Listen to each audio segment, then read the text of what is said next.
බොහොම ස්තුතියි සිල්වැයන්ට. අපි හැමෝම දන්නවා වගේ මේ වෙද්දී ජනමාධ්‍ය නිදහස යම අභියෝගාත්මක තත්ත්වයකට පත් වෙලා තියෙන මුළු ලෝකයේම ජනමාධ්‍ය නිදහස් දර්ශකය දිහා අවධානය යොමු කරලා බලද්දී මේ දකුණු ආසියානු කලාපය දැඩි අවධානයක් තත්ත්වයකට නැත්නම් රතු පාටට නම් කරලා තියෙන නැත්නම් රතු පාටින් වර්ණ ගන්නලා තියෙන නිදහස් මාධ්‍ය දර්ශකයෙ විසින්. ඉතින් ඒක අපි හැමෝම අවධානයට ලක් කළ යුතු කාරණයක්. ඒ වගේම තමයි මේ පහුගිය අවුරුදු 10 ගත්තාම මුළු ලෝකෙම ජනමාධ්‍ය නිදහස අවධානයකට ලක් වෙලා තියෙනවා කියන එක මේ දර්ශක දිහා බලද්දී අපිට පෙන්වන්න කරනවා. ඒ වගේම තමයි පහුගිය ලංකාව දිහා අවධානය යොමු කරද්දී අපි දන්නවා විවිධ සිදුවීම් වුණා ජනමාධ්‍ය නිදහසට බාධා එළවෙන. ඉතින් ජනමාධ්‍ය නිදහස ප්‍රකාශන නිදහස කොහොමද අපි ශක්තිමත් කරගන්නේ මේ වෙනුවෙන් අපිට පෙනී ඉන්න පුළුවන් කොහොමද මේ වගේ දේවල් අද විද්වත් අපේ මණ්ඩලය අවධානය ලක් කරලා ඒගොල්ලෝ කතා කරයි අපි ඒ සම්බන්ධයෙන් ඊට තියලා අපි වැඩසටහන පටන් ගමු වැඩසටහන ආරම්භ කරන්න නිදහස් මාධ්‍ය ව්‍යාපාරයේ කැඳවුම් කරු ලසන්ත සිල්වා මහත්මයාට මම ආරාධනා කරනවා. බොහොම ස්තුතියි චාමර හැමෝටම සුබ උදෑසන. මේ කතිකාව අද අපි පවත්වන්නට යෙදුනේ චාමර සඳහන් කළා වගේම ජනමාධ්‍ය නිදහස සමරන ලෝක දිනය නම් ගෙවිලා මේ මාසේ 3 වෙනිදාට හැම අවුරුද්දකම ජනමාධ්‍ය නිදහස නාමකරණය කරව ලෝක දිනය ලෙස විවිධ වැඩසටහන් ලෝකේ පුරා ක්‍රියාත්මක ඊට සමගාමීව ඉතින් ශ්‍රී ලංකා පුවත්පත් ආයතනය ඒ වගේම කතෘ සංසදය නිදහස් මාධ්‍ය ව්‍යාපාරය ඔතිය ජනමාධ්‍ය වේදිකේ සංගමය කියන සංවිධාන කිහිපය ඒක අපි මොන දෙමින් ඉන්නවා මේ අවස්ථාවේ චාමර සඳහන් කළා තවම ශ්‍රී ලංකාව ඇතුළත් දකුණු ආසියාව ලෝක ජනමාධ්‍ය නිදහස පිළිබඳව දර්ශකයේ රතු පාටින් වර්ණ ගැන්වුණු කලාපයක් වගේ රතු පාට කියන්නේ බොහොම අවදානම් කියන සංඥාව අපිට ලබා දෙන්නේ. ඉතින් මෙතන මේ විමතියට කාරණය දැන් මෑත දශකයේ විතර ගත්තහම ජනමාධ්‍ය වේදීන් වන අප අතර ඉන්න කවුරුවත් ඝාතනයට ලකුනේ නැහැ. ඒ වගේම පැහැරගෙන අතුරුදහන් කිරීමට ලකුනේ නැහැ.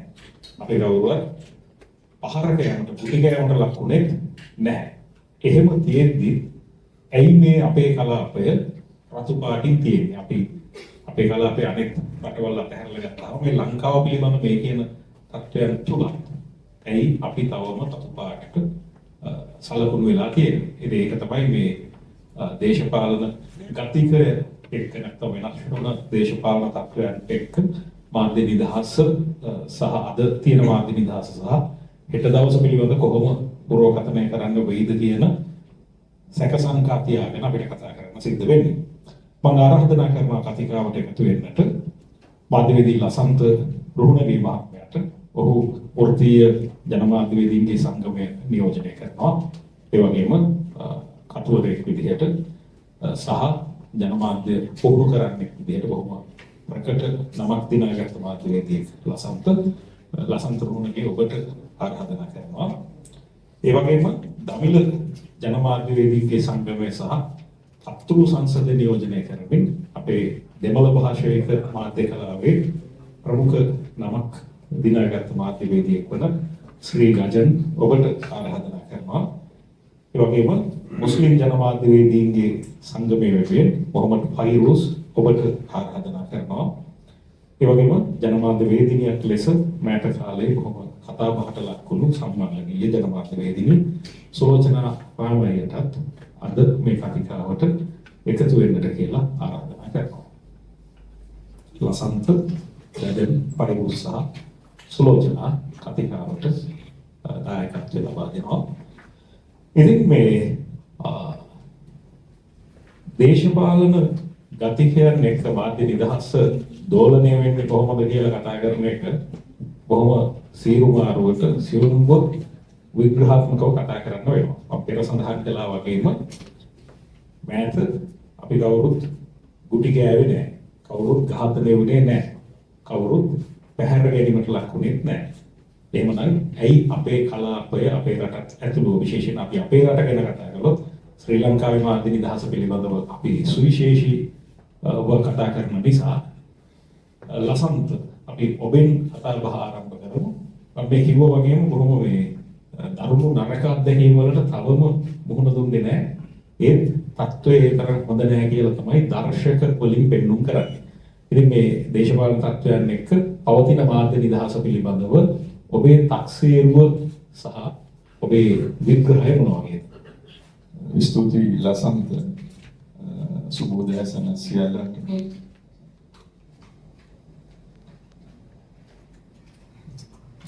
ලසන්තගේ ප්‍රශ්නයෙන් මම පටන් ගන්න පොඩි ප්‍රවේශයක් ගන්නම්. නමුත් මම මතු කරන්න ගියේ වෙන කාරණයක්. ඒකට සමහර විට වෙලා තිබුණොත් පස්සේ මම ප්‍රවේශ වෙන්නම්. ඇත්තටම දැන් ලසන්ත කියන කාරණේත් එක්ක වත්මන් දේශපාලන පෙරලියත් එක්ක ජනමාධ්‍යවේදීන්ට ගහන්නේ අතුරුදහන් කරන්නේ නැත්නම් ඝාතනය කරේ නැහැ.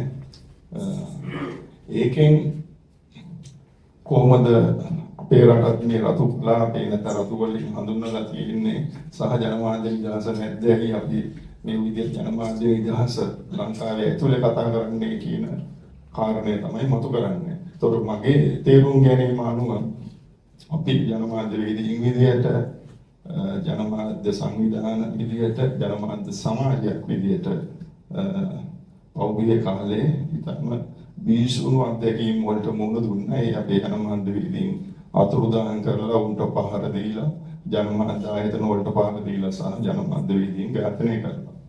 ඒකෝට අපි දන්නවා හැමදාම මේ රටේ දේශපාලන බලය අත්කර ගැනීමට උත්සුක වන දේශපාලන පක්ෂ බලයට එන්නේ ඉස්සරින් ඔවුන්ගේ එක සටන් පාඨයක් වෙන්නේ විකුණන්න පුළුවන් සටන් පාඨයක් බවටපත් වෙන්නේ මේ රටේ ජනමාධ්‍යයට එරෙහිව මුදාහරපු ඒ අපරාධ සම්බන්ධයෙන් වගකීම් නීතිය අමුවට ගෙනල්ලා ඔවුන්ට නීතිය අමුවේ දඩුවම් ලබා දීලා ජනමාධ්‍යවේදීන්ට සිය කාර්යය කරගෙන යන්න පුළුවන් සුරක්ෂිත සමාජයක් නිර්මාණය කරනවා කියන එක. ඉතින් මේ පොරොන්දුව මීට පෙර බලයේ සිටපු ආණ්ඩු දුන්නා. නමුත් ඔවුන් බලයට පැමිණියට පස්සේ කවදාකවත් ඒ පොරොන්දු හිටු කරේ නැහැ. දැන් වර්තමාන ආණ්ඩුව ගත්තොත් ජාතික ධන බලවේගය ඔවුන් බලයට එන්නේ ඉස්සරින් මේ පොරොන්දු දුන්නා. ජනමාධ්‍ය සමාජයට යුක්තිය ඉටු කරනවා කියන කාරණය. නමුත් අපි දන්න ඇත්ත තමයි අපේ ඒ ජනමාධ්‍යයට එරෙහිව සිදු වුණු අපරාධ සම්බන්ධයෙන් තවම යුක්තිය ඉටු වෙලා නැහැ. ඒක ඉටු වෙයිද කියන ගොඩාක් දුරක තමයි තියෙන්නේ. තත්ත්වයේ වෙනසක් වෙලා නැහැ. මම දකින විදිහට ඇත්තටම රටක ජනමාධ්‍ය නිදහස පවතින ජනමාධ්‍යවේදීන්ට නිදහසේ බියෙන් සැකෙන් තොරව තමන්ගේ කාර්යය කරගෙන යන්න නම් ඔවුන්ට විශ්වාසයක් තියන්න ඕනේ. තමන් කරන ජනමාධ්‍ය කටයුතුින්ද ඔවුන් අනතුරටපත් වෙන්නේ නැහැ කියන විශ්වාසය නැති වුණාම ඇත්තටම ජනමාධ්‍ය සමාජයේ නිදහස නැති වෙනවා. ලංකාවේ තියෙන තත්ත්වෙත් ඒක තමයි. සිදුවීම් නැති වුණාට ජනමාධ්‍ය වේදීන් මේ ජනතාව අතර සංනිවේදනය කරන්න තොරතුරු බෙදා හරින්න ජනතාවට තමන්ගේ තීන්දුව తీරන නිවැරදි දේශපාලන තීන්දුව తీරන ගැනීම සඳහා අවශ්‍ය කරන තොරතුරු සපයන්නට ඇත්තටම වෙලා තියෙන්නේ කිසිම තරගෙනියක් එන්නේ නැහැ කියලා හිතන සාමාන්‍ය දිනෙදා සිදුවීම් වාර්තා කරගෙන ඉන්න වෙලා තියෙනවා. ඉතින් එහාට ගිහිල්ලා වාර්තා කරනකොට තමයි මේ තර්ජනේ එන්නේ. ඒකට අපි ගත්තොත් ලසන්ත වික්‍රමතුංග ඝාතනය, ප්‍රගීත් එක්නෑලි ගොඩ අතුරුදහන් කිරීම වගේ මේ සිදුවීම් ගොඩක් ප්‍රධාන සිදුවීම් ගත්තම මේ හැම සිදුවීමක්ම ලංකාවේ දේශපාලන උමනාවන්ව සිදු කරාට මේ ක්‍රියාත්මක කරපො නැත්නම් මේ වැඩේ කරපු අය ඇත්තටම ආරක්ෂක අංශවලට සම්බන්ධයි. තොරපෞගේ කාලයේ මේ සම්බන්ධයෙන් කරපු විමර්ශනවලදී මේවට අදාළ අයව යම් විදියකට අනාවරණය කරගත්තා. ඒ වගේම මේ විමර්ශන ඉස්සරහට ගෙනියන්න තවදුරටත් ආරක්ෂක අංශවල සහාය අවශ්‍ය වෙලා තියෙනවා. මොකද ඒ ආරක්ෂක අංශ සතුව තමයි ඒ තොරතුරු තියෙන්නේ. අපි දන්නවා මේ විමර්ශනවලදී පෞද්ගලික කාලේ දිගින් දිගටම ආරක්ෂක අංශ මේ තොරතුරු දුන්නේ නැහැ විමර්ශකින්ට. එතකොට අපි හැම වෙලාවෙම බලාපොරොත්තු වෙන්නේ අලුත් ආණ්ඩුව දුන්න පොරොන්දු අනුව මේ විදියට ඒ විමර්ශන වලට ආණ්ඩුවේ දේශපාලන උමනාව පෙන්වන්න ඕන. උමනාව පෙන්වුවේ නැත්නම් විමර්ශකයින්ට එතනින් එහාට යන්න බෑ. ඒකට දේශපාලන නායකත්වයක් අවශ්‍යයි විමර්ශන ඉස්සරහට යන්න. ඒ උදාහරණයක් විදියට ගත්තොත් යුදා මුදාව නැත්නම් ආරක්ෂක අංශයේ ඕන එකක තියෙන මේ විමර්ශන නැවතිලා හිටියේ තැන් වලින් ඉස්සරහට යන්න නම් මම උදාහරණයකට කිව්වොත් ලසන්ත වික්‍රමතුංග ඝාතනය. එතකොට මරදානේ ත්‍රිපෝලිය මුදා කඳුරේ සන්නා බුද්ධියන්සේ සමාජිකයෝ තමයි ලසන්තගේ පස්සෙන් ගියේ කියලා ඔක්කොම හොයාගත්තා. ඒ සිම් කාඩුත් හොයාගත්තා. නමුත් අද වෙනකන් හමුදාව මේ සිම් කාඩ් කවුද භාවිතා කරේ කියලා නිශ්චිත හමුදා සෙබළු කවුද කියලා ඉවරලා ඒ විමර්ශන නිලධාරීන්ට ඒ තොරතුරු දුන්නේ නැහැ. තාමත් දෙන්නේ නැහැ. එතකොට ඔක තමයි මම මේ ඉස්සරින් ඌයිස් ලසන්ත කියන ඒ පොත නිකුත් කරපු වෙලාවෙත් මතු කරපු කාරණය අපි දන්නවා රටේ සේනාධිනායකයා නැත්නම් සන්නද්ධ හමුදාවල නායකයා තමයි ජනාධිපතිවරයා ව්‍යවස්ථානුකූලව. එතකොට ඔහුට පුළුවන් ඇත්තටම නියෝගයක් නිකුත් කරන්න යුදා මුදාපතිට විමර්ශන අංශ ඉල්ලන මේ තොරතුරු දෙන්න කියලා. අපි නිකන් හරි හිතමු ඒ තොරතුරු නැහැ කියලා ඉවරලා. ඒතකොට දැන් අපි දන්නවා යුදා මුදාව වගේ එකට මේ විනයගත ආයතනගත පද්ධතියක් තියෙන මේ තොරතුරු නැති වෙන්න බෑ. කවුරු හරි අස්ථානගත කරලා කියලා කිව්වොත් ඒ ඕන එකක් වුණා සේනාධිනායකයාට පුළුවන් පියවර ගන්න. උදාහරණයකට අපි දන්නවා හමුදා නීතිය හරි බලවත්. හමුදා සමාජිකයෙක් හමුදාවෙන් විශ්‍රාම ගියාට පස්සේ එයාගේ අමුජා ජීවිතයට අදාළව යම් කිසි වැරදි කරලා තියෙනවා නම් හමුදා නීතිය යටතේ ඌට විමර්ශනයක් කරලා දඬුවම් කරන්න පුළුවන්. ඒතර මේ තොරතුරු තියාගෙන දෙන්නේ නැතු උනත් දෙන්න කියලා කියන්න පුළුවන්. එහෙම නැත්නම් මීට පෙර අවස්ථාවක මේ තොරතුරු අස්ථානගත කරලා තියෙනවා නම් ඒ අස්ථානගත කරපු අයටත් දඬුවම් කරන්න පුළුවන්. හැබැයි ඒකට දේශපාලන උවමනාවක් අවශ්‍යයි. නමුත් අපිට තියෙන ප්‍රශ්නය තමයි මේ ආණ්ඩු බලයට පත්වීම සඳහා විශේෂයෙන්ම මේ ආරක්ෂක අංශවල විශ්‍රාමිකයන්ගේ විශාල සහායක් ගත්තා. ඒ විශ්‍රාමිකයෝ නායකත්වයේ දුන්න අය සෑහෙන පිරිසක්. නියෝජ්‍ය ආරක්ෂක ඇමති සිට ආරක්ෂක අමාත්‍යාංශයේ ලේකම් සිට විවිධ තනතුරු දරන ආණ්ඩුවේ. ඒතකොට ඒක තමයි මම හිතන්නේ ජනාධිපතිවරයා එක වෙලාවක් කිව්වා පාස්කුපාරේට අදාළව බිෂොප් හවුස් එකේ ඒ කාඩිනල් ආපු උත්සවයක මේක කොහොම හරි කරන්න ඕනේ අමාරුයි රාජ්‍යයට එරෙහිවම තමයි රාජ්‍යයට මේ පරීක්ෂණ සිදු කරන්න වෙලා තියෙනවා කියන කාරණය. මම හිතන්නේ මේ වගේ වැඩක් නෙමෙයි කරනවා කියලා ආවනම් කරන්න ඕනේ මේක යුක්තිය පිළිබඳව ප්‍රශ්නයක්. අපි දන්නවා රටේ ආණ්ඩුක්‍රම ව්‍යවස්ථාව අනුව කිසිදු පුද්ගලයෙකුගේ ජීවිතයක් ගැන තීන්දුව කරන්න නැත්නම් ඔබ නැති කරන්න කිසිම වදයක් තියලා නැහැ. නිසි අධිකරණ ක්‍රියාමාර්ගයෙන් විතරයි පුද්ගලයන්ට දඬුවම් කරන්න පුළුවන්. ඒතකොට මේවා ඔක්කොම ඒ අනුව ගත්තම නීතියට පිටින් වෙච්ච අපරාධ. ඒතකොට නීතියට පිටින් අපරාධ කරලා මේ රටේ ඒ අපරාධකරුවන් තවදුරටත් නිදැල්ලේ සමාජගතව ඉන්නවා නම් ජනමාධ්‍ය සමාජයට දෙන සංඥාව තමයි උඹලට අර අතීතයේ වගේම අනාගතයේ වර්තමානයේ තෝරන වෙලාවක උඹලට විරුද්ධව මේ අපරාධ නැත්නම් භීෂණය අපිට ගේන්න පුළුවන් ප්‍රවේශමෙන් ඉදපන් කියන කාරණය. ඒකින්ද තමයි අපි කියන්නේ යුක්තිය අවශ්‍යයි. අපරාධකරුවන්ට දඬ මුක්තිය නොලැබිය යුතුයි. එසේ ඉන්නකම්ම ජනමාධ්‍ය සමාජයට තමන්ගේ කටයුත්ත නිදහසේ මා ජනතාව වෙනුවෙන් ඔවුන්ට අවශ්‍ය තීන්දුව తీරන ගන්න අවශ්‍ය දේශපාලනික තීන්දුව తీරන ගන්න අවශ්‍ය කරන ඒ තොරතුරු සංනිවේදනය කරන්න කවුරුත් උත්සාහ කරන්නේ නැහැ. ඉතින් ඒක තමයි මම හිතන්නේ දැන් මේ වර්තමානයේ ඔය කියන සිදුවීම් කිසිවක් සිදු නොවුණත් ජනමාධ්‍ය නිදහස ගැන අපිට කතා කරන්න වෙලා තියෙන්නේ. අපිට යුක්තිය ඉටු වෙලා නැහැ. අපරාධ සිදු වෙලා තියෙනවා.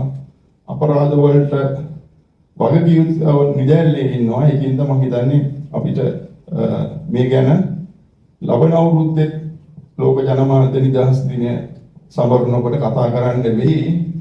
මොකද අපරාධ වලට ගොදුරු වුණු සහ යුක්තිය ඉටු නොවුණු සමාජයක් තමයි ලංකාවේ ජනමාධ්‍ය සමාජය කියලා කියන්නේ. ඔව් ලසන්ත ඊටම වැදගත් කේන්ද්‍රීය කාරණයක් ඉදිරිපත් කරන එකක් දණ්ඩ මුක්තිය අපි ඉංග්‍රීසි භාෂාවෙන් කියනවා impunity. දණ්ඩ මුක්තිය පවත්වාගෙන යෑමේ සංස්කෘතියක්. හැබැයි ඒක අනීතිකයි. කොහෙවත් නෛතික දණ්ඩ මුක්තියක් ලංකාවේ නෑ මේ අපරාධ සම්බන්ධයෙන්. අනීතික දණ්ඩ මුක්තියක් පවත්වාගෙන යෑමේ සංස්කෘතිය දිගින් දිගටම අවති ආණ්ඩුව අනුගමනය කළා සහ මේ ආණ්ඩුවත් අවාසනාවට එකෙන් විදිලා නැහැ කියන බොහොම කේන්ද්‍රීය කාරණේ ලසන්ත පෙන්නලා දෙන ගමන් තව වැදගත් කාරණයක් මතු කරා මම ඊළඟ අදහස් දැක්වීමට යොමු වෙන්න ඒක යොදා ගන්න. ඔබට මතක ඇති ලසන්ත එක තැනකදී කිව්වා කිසියම් සීමාවක් තුල නැත්නම් සීමාවකට යටත්ව වාර්තා කරනකන් ප්‍රශ්නයක් නැහැ. ඒ ඉර පැනලා වාර්තා කරන්න ගියොත් ප්‍රශ්නවලට මුහුණ දෙන්න සිද්ධ වෙනවා. ඒක තමයි ඉතිහාසයේ උනේ. ඒ කියන්නේ මේ දේශපාලන බලය හොබවන බල අධිකාරීන් අකමැති දේවල්. ඒ අකමැත්ත තමයි සීමාව. එතනින් එහාට ගිහිල්ලා වාර්තා කරන්න ගියොත් ප්‍රශ්නවලට මුහුණ දෙන්න පුළුවන් කියන එක. ඉතින් මෑත එහෙම අවස්ථා කිහිපයකදී අපි දැක්ක යම් ප්‍රශ්නකාරී තත්වයන්ට මුහුණ දුන්න මාධ්‍යවේදී සුලෝචනා රාමණීය. සුලෝචනා මේ පවතින තත්වයක් එක්ක මේ ලසන්තේ කියන කතාව අර සීමාවක් ඇතුළේ අපි හිතමුකෝ කිසියම් විදියක self regulation එකක් නැත්නම් ස්වයං වාරණයක් නැත්නම් ස්වයං නියාමනයක් ඇතුව වාර්තා කරනකන් safety ආරක්ෂා වෙනවාද දෙරින් එහාට ගියොත් අවධානමට ලක් වෙන්න මේ පරිසරය ඇතුලේ වුණා පුළුවන්කමක් තියෙනවද කියන ප්‍රශ්නේ අපි උගෙන් අහන්න කැමතියි.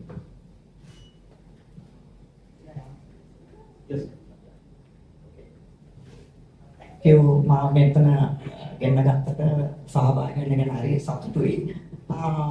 මට කියන්න තියෙන්නේ මේ අවුරුදු 30ක් අපි මම මේ සේවය කරන ගමන් සෑහෙන ප්‍රශ්න වලට මුහුණ දුන්නා. නැතුව නෙමෙයි. ඒවා මයිනර් කියලා තමයි මම හිතාගෙන ඉන්නේ. those small things. මේවා පහු කරගෙන ආපු ගමන් දැන් මට තේරෙනවා ඒවා small things නෙමෙයි කියන එක. ඒ කියන්නේ racial discrimination. ඊට පස්සේ sexual women කියන එක. අදහසින් අපිට සෑහෙන මට personally පොඩි දේවල් වුණා මම ගණන් ගත්තේ නැහැ. නමුත් දැන් බලන්න යද්දී මේව බරපතලයි. එදා ඒක හරි ලස්සනට තිබ්බනම් maybe මොකක් හරි විදිහින් අද මට මේවා මේ මූණ දෙන්න විදියක් වෙන්නේ නැහැ because ඔක්කොම ආව දැනගෙන ඉන්නේ. මම දන්නවා සුලෝචනායක චුට්ටක් පරිස්සම් වෙන්න පුළුවන් කෙනෙක් අදහසෙන් හරි මේකේ බේරෙන්න තිබ්බා. නමුත් ඒවා කරපු නැති එක තමයි මම දැන් හිතන්නේ. ඒ වෙලාවේ අපි ඉතින් ජර්නලිස්ට් කියවම රිපෝටර්ස් එතකොට අපි චුට්ට ඉගෙන ගන්න ගමන් අපි මේවා ඩිස්මිස් කරලා තියෙනවා. ඒ ගමන වැරදි කියන එක තමයි මට අද කියන්න තියෙන්නේ. because මම මේ අවුරුද්දේදී දැක්කපු දේවල් මට හරිම පුදුමයි. මට වුණා කියන එක අර මේ අනිත්‍යයට ගලා තියෙන එක මම දන්නවා. ඔව් මට වෙනකොට තමයි මට ඒකේ බරපතලකම දන්නේ. දැන් ඔයගලන් කියව විදිහට මේ red alert එකකින් අපි ඉන්නවා කියන එක doesn't mean that අපි දැන් ඉන්නවා කියන එක. මේ past එකේ තිබ්බ දේවල්, වෙච්ච දේවල් හරියටම මොකද ක්ලෝෂර් එකක් නැති එක තමයි අපි මේ red alert එකේ ඉන්නේ. අපිට කවුරුත් assault කරන්න ඕනේ නැහැ. physically assault, killing වෙන්න ඕනේ කියලා එකක් නැහැනේ. ඔක්කොම මැරෙන්න ඕනේ නැහැනේ. නමුත් අපිට දැන් තියෙන්නේ මේ මට පේන විදිහට මේ fear psychosis එකක් හදනවා වගේ. war එකක් තියෙනකොට war එකේ උඩ ඔක්කොම දැම්මා. war කාලේ මෙයා ඒක කරා මේක කරා event against the government කියලා මේව වෙච්ච දේවල් අපිට ඒකෙන් සතුට වෙන්න පුළුවන්. මෙයා LTT support කරා යා ඒ මොකක් හරි කරන්න ඇති කියලා අපි ඒකෙන් හොඳට සැපෙන් හිටියා. නමුත් ඒ assault එකට වඩා worse තමයි මේ physical නෙමෙයි mental assault. Mental assault කියන්නේ we have been silenced. වචනයක්වත් නැහැ. When somebody says this, shh, it means a lot. එකක් ඇවිල්ලා ඔය පරිස්සම වෙන්න ඔය ලියන්න එපා. ඔය කොහෙ ගියොත් අපි ඔය මොනිටර් කරනවා කියන අදහසක් තියෙනවා. එතකොට ඔය self sensor කරනවා. මේක තමයි මට වෙලා තියෙන්නේ අපි මේකෙන් පරිස්සම් වෙනවා. දැන් මට වෙච්ච අර පොඩි සිද්ධියක් අතර මේ ලොකු දේවල් නෙමෙයි මම පොලිසියක බැනගත්තේ නැහැ.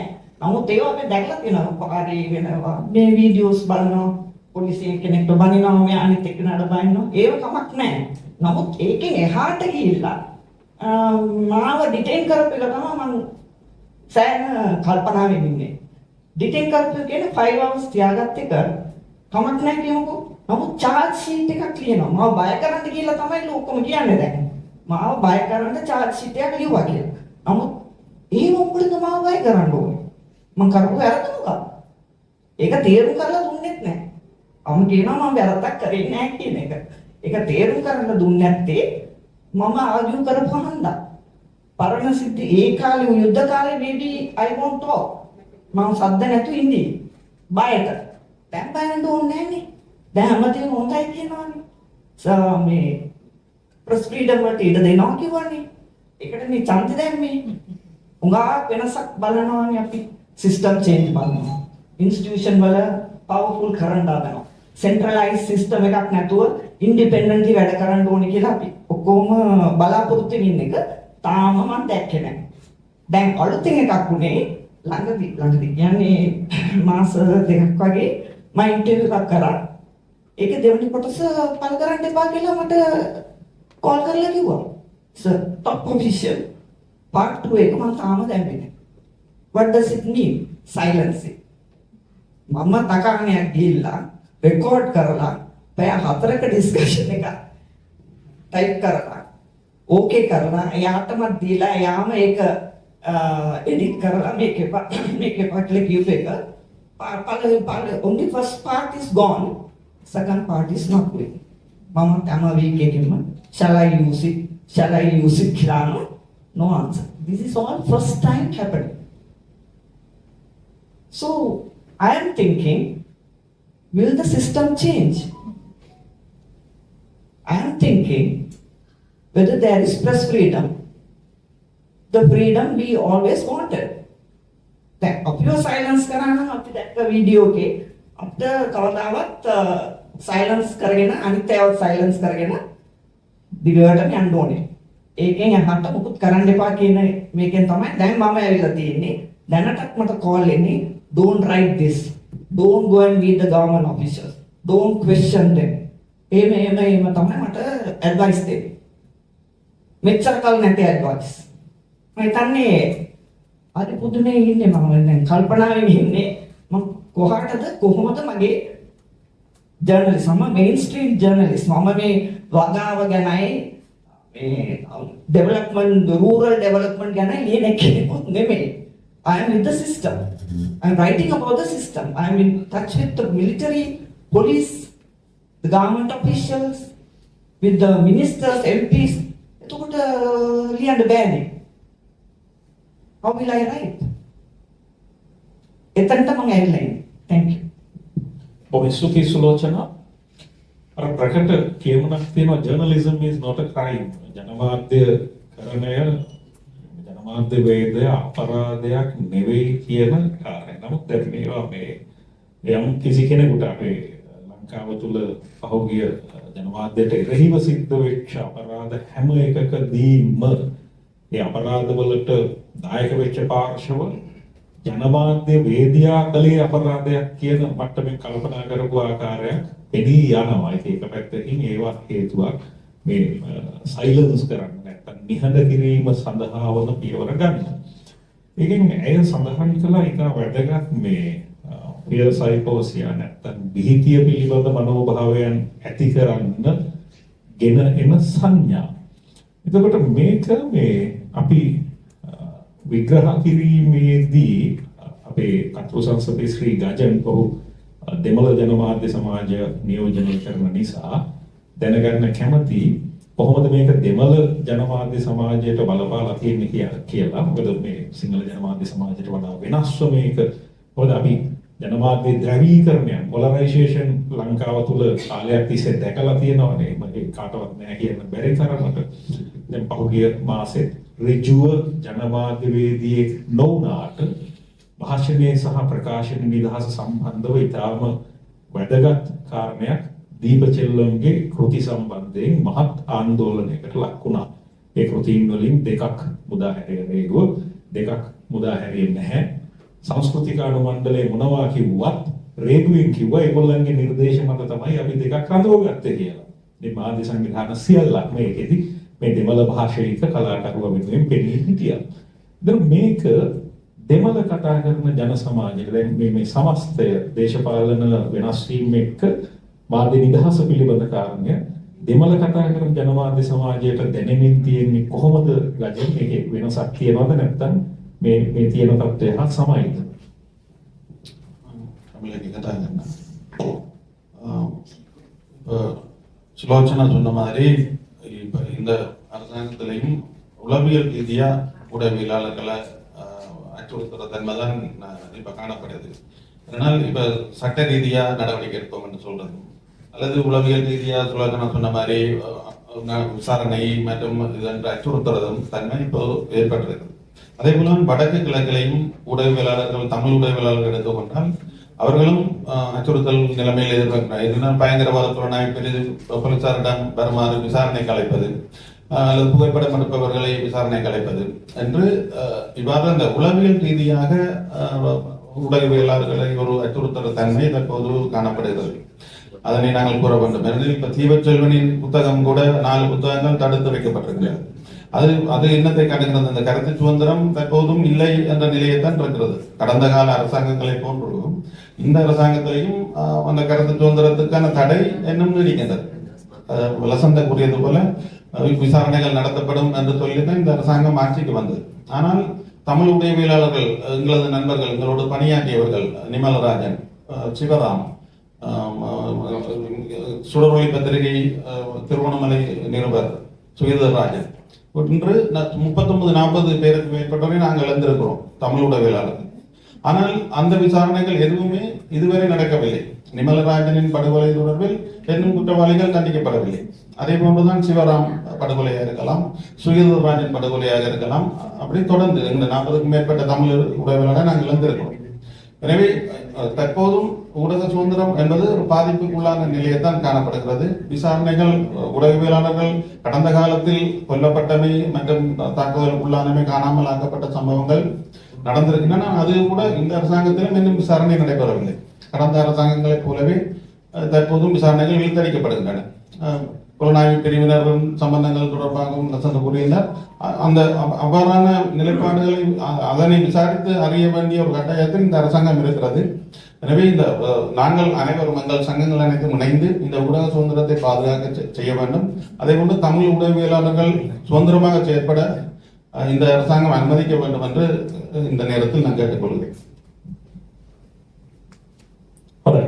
ඉතින් මේ මම හිතන්නේ ගජන්ගේ අදහස් වල අපිට පොඩි සමාලෝචනයක් මෝගෙම පහසුව සඳහා සිංහලෙන් කියන්න පුළුවන් නම් හොඳයි. පයිරුස් පුළුවන් ටිකක් කාට හරි මැදිහත් වෙන්න පුළුවන් නම් වඩා ප්‍රශස්ත විස්තරකට ගෙනියන්න පුළුවන්. සුලෝචනා. මම කියන්නේ චුට්ටක් දීපචෙල්වන්ගේ පොත් එක දැන් මේ කස්ටම්ස් එකෙන් බෑන් කරලා තාම රිලීස් කරලා නැහැ කියලා කියන්නේ.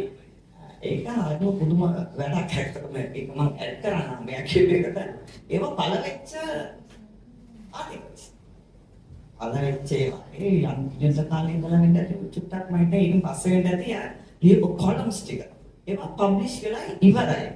දැන් ඒක පොතක් ඇටියට හදපු ගමන් ඒවා අල්ලන් තියන්නේ ඒක කියන මට විශ්වාස නැහැ. I just don't understand. එක්කෝ ඒක පළ වෙලා ඉවරයි. Google කරා නම් sometimes you get it on Tamil. So එතකොට ඒක දැන් මේ පොත අරන් තියෙන එකට හේතුවක් කියන්නත් එපා. මම හිතන්නේ ටයිටල් එකේ ප්‍රශ්නයක් තියෙනවද? Title is his own what do you call his own decision. එයා පොතට තිබුණාම ඒ පොතේ තියෙන නම නෙමෙයි ඇත්තටම ද ලංකාවේ තියෙන තත්ත්වේ. It says still there is two states something, right? There is two states in Sri Lanka. එහෙම එකක් තියෙනවද නැහැ. එයාගේ view, because that topics in that copy is what he published have something related to those at that time where there was a struggle, there was a war. So ඒ පොතේ ඒ තියෙන කරුණු base කරලා තමයි headline එකක් දෙන්නේ. නැත්තම් you can't write a book, no. So this is what I'm telling. So it's a bit weird situation why these books are held back. But what he says is about 40 Tamil journalists lava නැතු වෙච්ච කාලේ තාම කිසිම probe එකක් නැහැ කියලා. Injustice to the maximum. ඒ කියන්නේ එක්කෙනෙක්ව මොකද ක්ලෝෂර් එකක් නැහැ. නිමල රංජන් කෙනෙක් කිව්වා එයාගේ සිවරාමන් වෙන even closure එක. කීත නොයා තාම පණ පිටින් ඉන්නවා. එයාට වෙච්ච අසාධාරණ ක්ලෝෂර් එකක් නැහැ. කොහොමද අපි ජීවත් වෙන්නේ අපේ අයට වෙච්ච දේවල් වලට ක්ලෝෂර් එකක් නැහැ කියන්නේ මටත් නැහැ කියන එක තමයි. මට මොනවාද නම් there won't be a closure.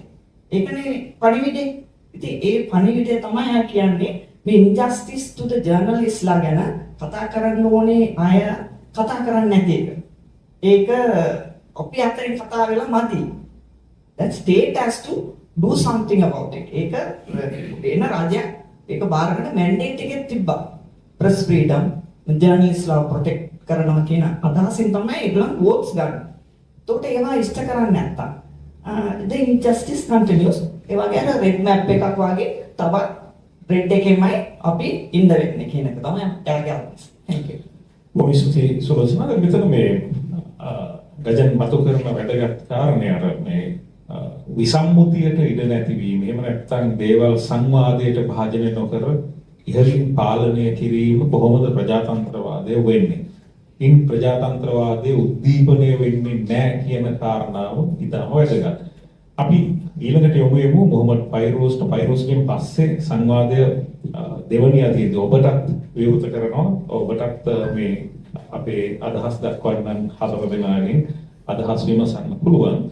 දැන් ෆයිරෝස්ගෙන් මම විශේෂයෙන් දැනගන්නට කැමතියි මේ ෆයිරෝස්ට ගොඩක් රීජනලි වැඩ කරන නැත්නම් ප්‍රාදේශීය වැඩ කරන ජනමාධ්‍යවේදීන් එක්කත් සම්බන්ධකම් තියෙනවා කතුරු මණ්ඩලිකයේ කැරේට විශේෂයෙන් මුතුන්ට හිර පළාත්වල තවම අපි නිදහස් මාධ්‍ය ව්‍යාපාරයේ හැටියටත් මම හිතන්නේ වර්කින් ජර්නලිස්ට් එක හැටියට මේ ලසන්ත රෝණගේලා පවා අහමින් ඉන්නවා උතුරේ සහ නැගෙනහිර පළාත්වල සිංහල මේ විශේෂයෙන්ම දෙමළ සහ මුස්ලිම් මාධ්‍යවේදීන් ඇතැම්කට සිංහල මාධ්‍යවේදීන් පවා ඉන්නවා නම් ආවේගයට සර්විලන්ස් වලට ගොදුරු වෙනවා. ඒ වගේ මේගොල්ලන්ව තවම මිලිටරි අංශ වලින් ප්‍රශ්න කිරීම වලට ලක් වෙනවා. නිදහස් වාර්තාකරණයට ඉඩ නැහැ කියන ප්‍රශ්න අපිට තවම තනින් තන අහන්න ලැබෙනවා ලසන්තේකට සාක්ෂිය.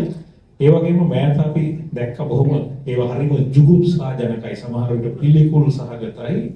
අර ප්‍රකට සාමපාගමන අතරේ ජනමාධ්‍යවේදීන්ට එල්ල වෙච්ච යම් තත්ත්වයන් බලය අධිකාරීත්වය හොබවන පාර්ශව වලින් ඉතින් ඒවත් සාකච්ඡාවට ලක් විය යුතුයි. ප්‍රාදේශීය මාධ්‍යවේදීන් මුහුණ දෙන තත්ත්වයන් ගැන ෆයිරෝස් මොකක්ද ඔබේ අදහස තාක්ෂය? தேங்க்ஸ் நானும் தமிழில் என்னுடைய கருத்துக்களை முன்வைக்க விரும்புகிறேன்.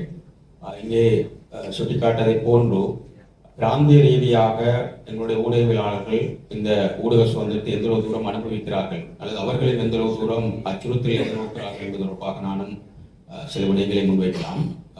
உண்மையில் நானும் மட்டக்களப்பு மாவட்டத்தைச் சேர்ந்தவன், குறிப்பாக வடக்கு கிழக்கு ஊடகவியலாளர்களோடு பிராந்திய ஊடகவியலாளர்களோடு இணைந்து பணியாற்றுவன் என்ற அடிப்படையில் தலைநகரிலே பணியாற்றுகின்ற ஊடகவியலாளர்களை விடவும் பிராந்திய ஊடகவியலாளர்கள் அதிகமான சர்வைலன்ஸ் பின்தொடர்களுக்கு உட்படுத்தப்படுகிறார்கள் என்பதை என்னால் குறிப்பிட முடியும். உதாரணமாக கடந்த ஆகஸ்ட் மாதம் வடக்கிலே உங்களுக்கு தெரியும் பிரபல புகைப்பட ஊடகவியலாளர்கள் குமணன் பயங்கரவாத புலனாய்வு பிரிவினால் விசாரணைக்கு அழைக்கப்பட்டார். அவர் எதற்காக அழைக்கப்பட்டார் என்பது பற்றிய சரியான விவரங்கள் அங்கு குறிப்பிடப்பட்டிருக்கவில்லை. ஆனால் எங்களுக்கு தெரியும் செம்மணி புதைகுழி தொடர்பான அறிக்கையிடையே அவர் செய்த காரணத்தினால்தான் அவர் விசாரணைக்கு அழைக்கப்பட்டார். அது மாத்திரமன்றி அண்மை காலமாக மட்டக்களப்பு மாவட்டத்திலே உங்களுக்கு தெரியும் குருக்கள் மடம் என்கின்ற ஒரு புதைகுழி தொடர்பான அறிக்கையிடல்களை ஊடகவியலாளர்கள் செய்கின்ற போது அது தொடர்பாக அவர்கள் பின்தொடரப்படுகின்ற அல்லது அது தொடர்பாக விசாரணைக்கு அழைக்கப்படாவிட்டாலும் கூட நீங்கள் என்ன விடயங்களை அறிக்கையிடுகிறீர்கள், யார் அங்கே வந்தார்கள் போனார்கள் என்று இந்த ஊடகவியலாளர்களை தொடர்பு கொண்டு புலனாய்வு பிரிவினர் தகவல்களை பெற்றுக்கொள்கின்ற நிலைமை தொடர்வதை நாங்கள் பார்க்கிறோம்.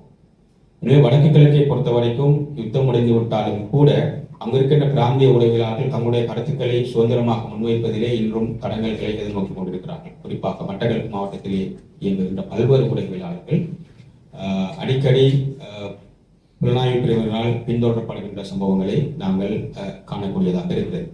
எனவே அது மாத்திரமன்று, இன்று உங்களுக்கு தெரியும், பிராந்திய ஊடகவியலாளர்கள் அதிகமாக தங்களுடைய சமூக வலைத்தளங்களை அறிக்கைகளாக பயன்படுத்த, குறிப்பாக ஃபேஸ்புக் மூலமாக அவர்கள் தங்களுடைய செய்திகளை உடனுக்குடன் பதிவேற்றுகின்ற போது அது தொடர்பாக அவர்கள் தொடர்ச்சியாக கண்காணிக்கப்படுகிறார்கள். அவர்கள் பதிவேற்றுகின்ற ஒவ்வொரு பதிவுகள் தொடர்பாகவும் சம்பந்தப்பட்ட பாதுகாப்பு தரப்பினரால் அவர்கள் கேள்விக்குட்படுத்தப்படுகின்ற பல சம்பவங்கள் அவர்கள் எங்களுடைய கவனத்துக்கு கொண்டு வந்திருக்கிறார்கள். எனவே இங்கு நான் குறிப்பிடுகின்ற விடயம், அவர்கள் குறிப்பாக பிராந்திய ரீதியாக செயல்படுகின்ற ஊடகவியலாளர்கள் இங்கிருக்கின்ற எங்களை விட கொழும்பிலே முழு நேரமாக பணியாற்றுகின்ற அல்லது பாதுகாக்கப்பட்ட அல்லது ஒரு பலம் வாய்ந்த நிறுவனங்களிலே ஊடகவியலாளர்கள் இருப்பவர்களை விடவும் பிராந்திய ரீதியாக இருக்கின்ற ஊடகவியலாளர்கள் மிகவும் பலத்த அச்சுறுத்தல்களை எதிர்கொள்கிறார்கள். இன்னொரு விடயத்தை நான் குறிப்பிட வேண்டும். உயிர்த்த ஞாயிறு தாக்குதலுக்கு பிற்பாடு குறிப்பாக தமிழ் மொழியில் எழுதுகின்ற அல்லது சிங்கள மொழியில் எழுதுகின்ற முஸ்லிம் சமூகத்தை சார்ந்த ஊடகவியலாளர்களும் அவர்கள் ஒரு அச்ச மனோரிலே இருக்கிறார்கள்.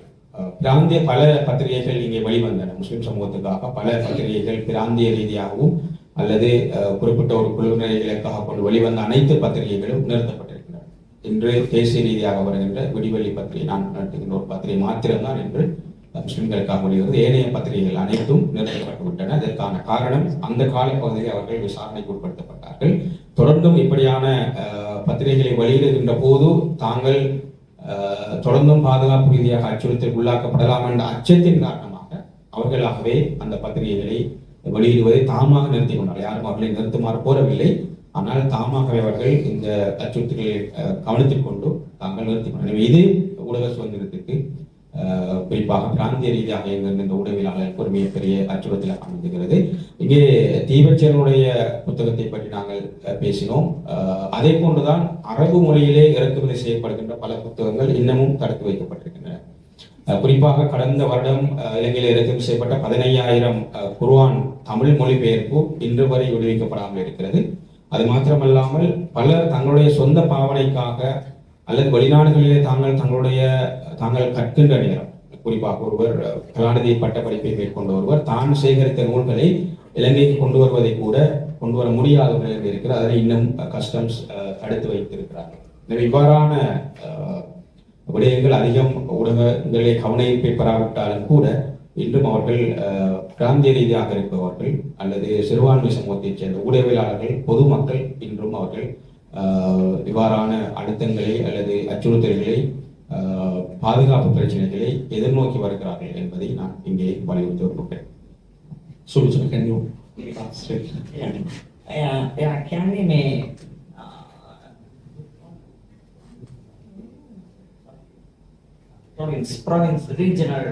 provincial journalist correspondents ඒගොල්ලන් ගැන කතා කරද්දී එයා කියනවා මේ උතුරේ චෙම්මනි මාක්ස් ග්‍රේව් ගැන රිපෝට් කරන්න ගිය කුමනට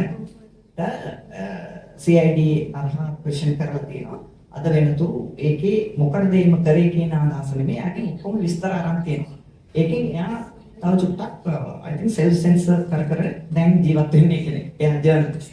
ඊට පස්සේ එයා කියනවා ඒ වගේම කුරුකල් මඩම් එතනත් මාස් ග්‍රේවින් බැටික්ලෝ එතනත් මේ රිපෝට් කරන යන රීජනල් කොරස්පොන්ඩන්ස්ලා මොනිටර් කරනවා, සර්වේලන්ස් දාලා තියෙනවා. ඒගොල්ලන්ගේ ප්‍රශ්න කරනවා, ඒගොල්ලන්ගේ පර්සනල් ඩීටේල්ස් ගන්නවා කියලා. ඒ බයටම ඒගොල්ලන් මොනවද කරන්නේ? self censor. ඒගොල්ලන්ම ඒ විස්තර ලියන්න අකමැතියි කියලා කියනවා. ඊට පස්සේ එයා කියනවා සමහර මුස්ලිම් ජර්නලිස්ට්ලා මේ ඊස්ටර් සන්ඩේ ඇටැක්ස් ගැන රිපෝට් කරන එක ඒ කාලේ කරපු අයට දැන් ඒවා ගැන කන්ටිනියු කරලා ලියන්න අමාරුකම් තියෙනවා කියලා. ඒගොල්ලන්ගෙම ඕන් what you call newspapers, regional newspapers ටික දැන් නැහැ. ඒගොල්ලන්ම නතර කරලා. කැමැත්තේ ඒ වැඩි දුරට ලියන්න බෑ. තමන් ප්‍රශ්නයක් තියෙනවා කියලා ඒගොල්ලන්ම ඒ regional papers ටික print කරන එක නතර කරලා තියෙනවා. About 5 newspaper and magazines ඒගොල්ලන්ම ඒවා කැමැත්තේ print කරන්න නැතුව halt එකක් දාලා තියෙනවා. ඊට පස්සේ එයා කියනවා මේ ඊට එහා ගිහිල්ලා මේ කුරාන් තමිල් භාෂාවට පරිවර්තන කරපු import කරලා තියෙන ඒවා ඔක්කොම තාම customs එකේ තියෙනවා. religious book එකේ this is Quran. I mean, so I don't want to comment more, but ඒ පොත් ටිකක් තියන් ඉන්නේ මොකටද කියන එක තේරුම් කරලා දෙන්න ඕනේ ගාන. ඒ මේවා it's a religious book, it's Quran after all. ඒක 15,000 Quran translated into Tamil is on hold at the Sri Lanka Customs. ඒ ගැන export කරනවා.